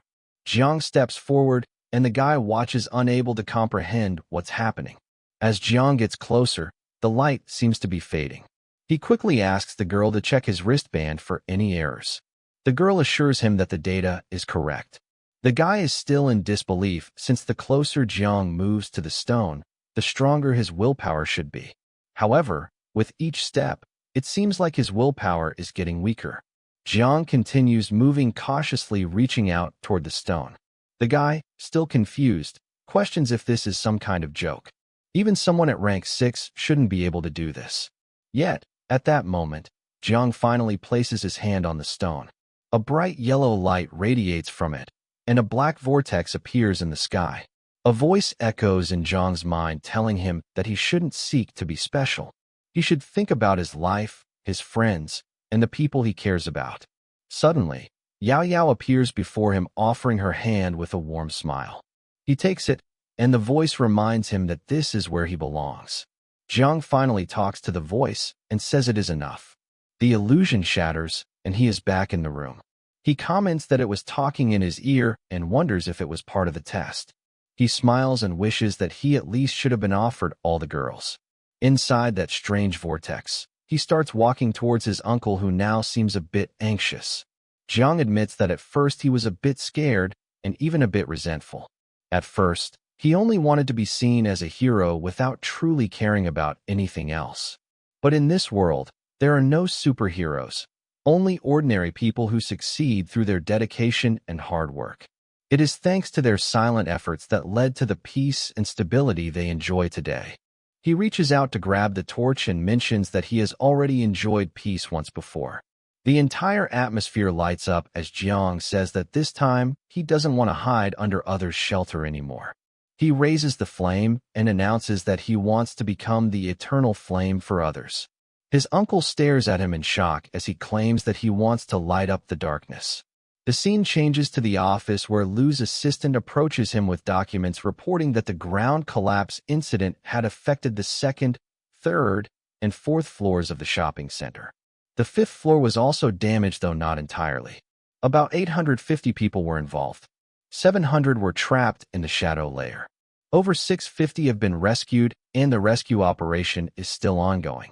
Meanwhile, a group of 30 students who are about to take a self-defense arts exam will be divided into multiple batches for early screening, followed by immediate elimination of pollution by using light. Lu turns to the guy sitting on the chair and asks him about the pollution assessment department. The guy tells him that the results have already come out, and he has sent the image to him. The report details the presence of shadow creatures with the code name Yuling classified as pollution level 1. The three spirits share similar structures including bones and many artificial traces. Lu's expression changes to shock as the guy reveals that these artificial traces point to them being transformed from humans. The assistant yells in disbelief that this is not possible since the transformation and pollution process varies from person to person and takes various directions. He mentions that it is almost impossible to have three incredibly similar transformed beings. Lighting a cigarette, Lu walks to the window and says that someone significant has developed something. He looks outside and says that the people lurking in the shadows can no longer remain hidden. Just then, a bright beam of light appears before him, making him pause in confusion. His cigarette slips from his mouth as he realizes that this light is coming from the extraordinary test room. Rushing toward the testing room, he pushes through the crowd muttering apologies as he moves past people. He knows that the highest result in the willpower test has always been an orange light. There has never been any mention of gold. As he reaches the room and opens the door, he notices a group of people with confused expressions. The green-haired girl points to the test room and says the name Jiang. Lu's expression twists in shock as his gaze fixes on the brilliant golden light radiating from Jiang's hand. He opens his eyes and turns to see all his friends watching in silence. Later, Lu finds him in the restroom, hands him a bottle of water, and urges him to drink. Jiang accepts it with gratitude and asks about Yao Yao and the others. Lu reassures him that they are resting in the break room and have not been informed of the situation. Lu tells him that he gave him a big surprise. The fifth stage and even the sixth stage are understandable, but he managed to pull off something even bigger.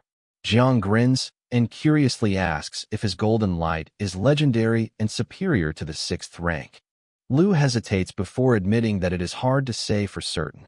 He hints that people like him are often subjected to research and observation. Upon hearing this, Jiang chokes on his water. Lu finds his reaction amusing and asks if he is truly afraid. He assures him that they won't dissect him, but someone will still take him for data collection in a bit. His data will be sent to various night patrols, and he will be closely monitored. Jiang, still unsettled, questions if the situation is truly that serious. Lu reassures him, patting him on the shoulder and promising to accompany him through a few necessary procedures. Our boy looks down with a smile as he thinks to himself that this is an opportunity for him to show off.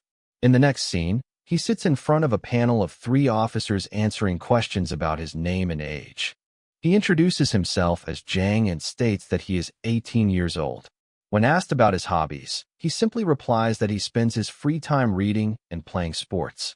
Outside the room, a crowd has gathered in the corridor watching the live feed on a screen. Many doubt that an ordinary-looking boy could be responsible for the golden light. Some even speculate that the system has made an error, as golden light does not necessarily signify genius. Meanwhile, 3 serious-looking men in suits observe the interview in silence. When he was questioned about his experience during the willpower test, he tells them that he saw countless night patrol members holding torches and advancing. They were moving forward with determination and fighting against a giant creature. In his mind, Jang thinks that this is all too boring since this is the script prepared by his uncle. He is the golden legend, and he doesn't want to follow the procedure. Lu then asks what has gone through his mind when he saw the others. He lowers his gaze and admits that he felt a sensation of transcendence. He sensed the weight of responsibility pressing on his shoulders, but just as he is about to continue, he stops speaking. Lu urges him to go on. Instead of responding directly, Jang unexpectedly asks about the map hanging in Lu's office. His question takes his uncle by surprise, but he confirms it. At that moment, Jang suddenly springs up from his seat, kicks the table, and exclaims that only 5 out of 10 places remain. He insists that their situation is far more complicated than it seems, and that he needs to uncover the truth. Lu watches in bewilderment, unsure of what he is trying to achieve. Jang then begins gesturing wildly, praying for the youth of Dojo to break free from the chill. He recalls struggling to ignite a torch only to fail and become the sole source of light himself. As he speaks, his body once again radiates a brilliant golden glow, causing Lu to hide his face in embarrassment. Lu turns to the panel and apologizes for Jang's unpredictable behavior. He notices that they are both moved by the scene. They even have tears in their eyes. One of them admits that they had not expected his story to be so emotional. The green-haired girl, wiping away her tears, expresses hope that he will have a bright future in the night patrol. Lu stares in disbelief at what he is witnessing. Someone watching through the camera comments that it isn't surprising. The young man has created the golden light. They speculate that it could be an insight and acknowledge his impressive talent. They think that even all of them combined can't match him. A man at the computer shows satisfaction at the results. Jang is done with showing off and asks them if they can just let him go home since he still has to go to the club for a massage. They tell him that he is allowed to go home and wait for the notification. Jang asks in confusion what they mean by the notification. His uncle stands up and clarifies that they are talking about the notification regarding the special training camp. The scene briefly shifts to his shadow form sitting on top of a building with a worried expression. As they step out of the building, Lu reminds him that he had warned him not to draw attention to himself. Now everyone on night patrol knows about him. Jang, scratching his head, apologizes for the trouble. Lu, still grinning, admits he isn't sure how to handle the situation with Li since he doesn't want him to become extraordinary. He then assures him that it will be fine and reminds him to come back to the special training camp on March 25th. When Jang asks him about the camp, Lu explains that it consists of several months of specialized training followed by a martial arts exam. He takes a phone call and tells him not to speak of anything that happened, not even with his girlfriend. With that, Lu leaves and reminds him once again to come back for training. Sitting alone on the rooftop in his shadow form, Jang opens up the system window. The display informs him that he has only 20 days left to live. Realizing that the exam starts in 2 months and will probably last for several months, he knows that his lifespan is not enough. His best option is to hunt as much as possible to extend his lifespan. As he walks through the street, he suddenly grows cautious. A creature with 27% blood characteristics appears in front of him. It glows faintly green and moves at an incredible speed in an unknown direction. Seizing the opportunity, he quickly dashes after it, blending into the shadows. The creature, sensing his presence, trembles with fear. Moments later, He marks it, causing its mouth to open wide and glow even brighter. Without hesitation, he lunges forward and strikes, unleashing his technique. His magical energy tears into the creature. The system window updates, revealing that the monster is severely wounded and struggling to escape, but it has no chance. Its life ends, and the system registers the successful hunt. His remaining lifespan increases to 22 days, his combat skills improve, and he gains additional shadow points. He exhales in relief as he realizes that he got lucky. Even though he doesn't like scavenging, he thinks that he would have been a fool to not take this one. Suddenly, a voice calls out from behind.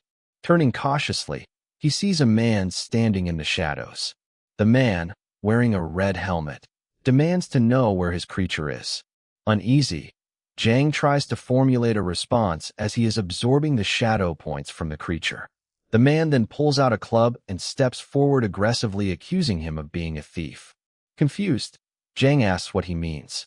The man, however, insists that he has stolen something from him.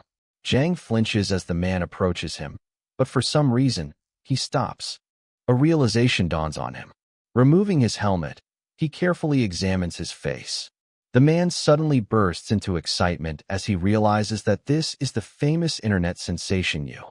He tells him that he is his biggest fan and has watched all of his videos.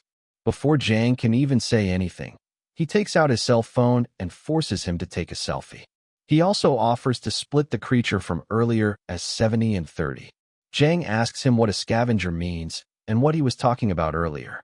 He looks back at him in shock and suddenly starts recording a video saying that the famous internet sensation Yao is bullying a poor scavenger and stealing his prey. Jang shouts at him to stop and asks him to explain. He pulls the guy back forcefully and orders him to explain everything. The guy tells him that scavenger is a slang term, and officially they are known as night watchers, freelance workers. They can register as freelancers as long as they reach a basic intermediate level. Jang asks him about the compensation for these freelancers. The guy tells him that it's not too much and says that it's only around 6,000 to 7,000. Jang almost explodes as he hears about how much money freelancers make.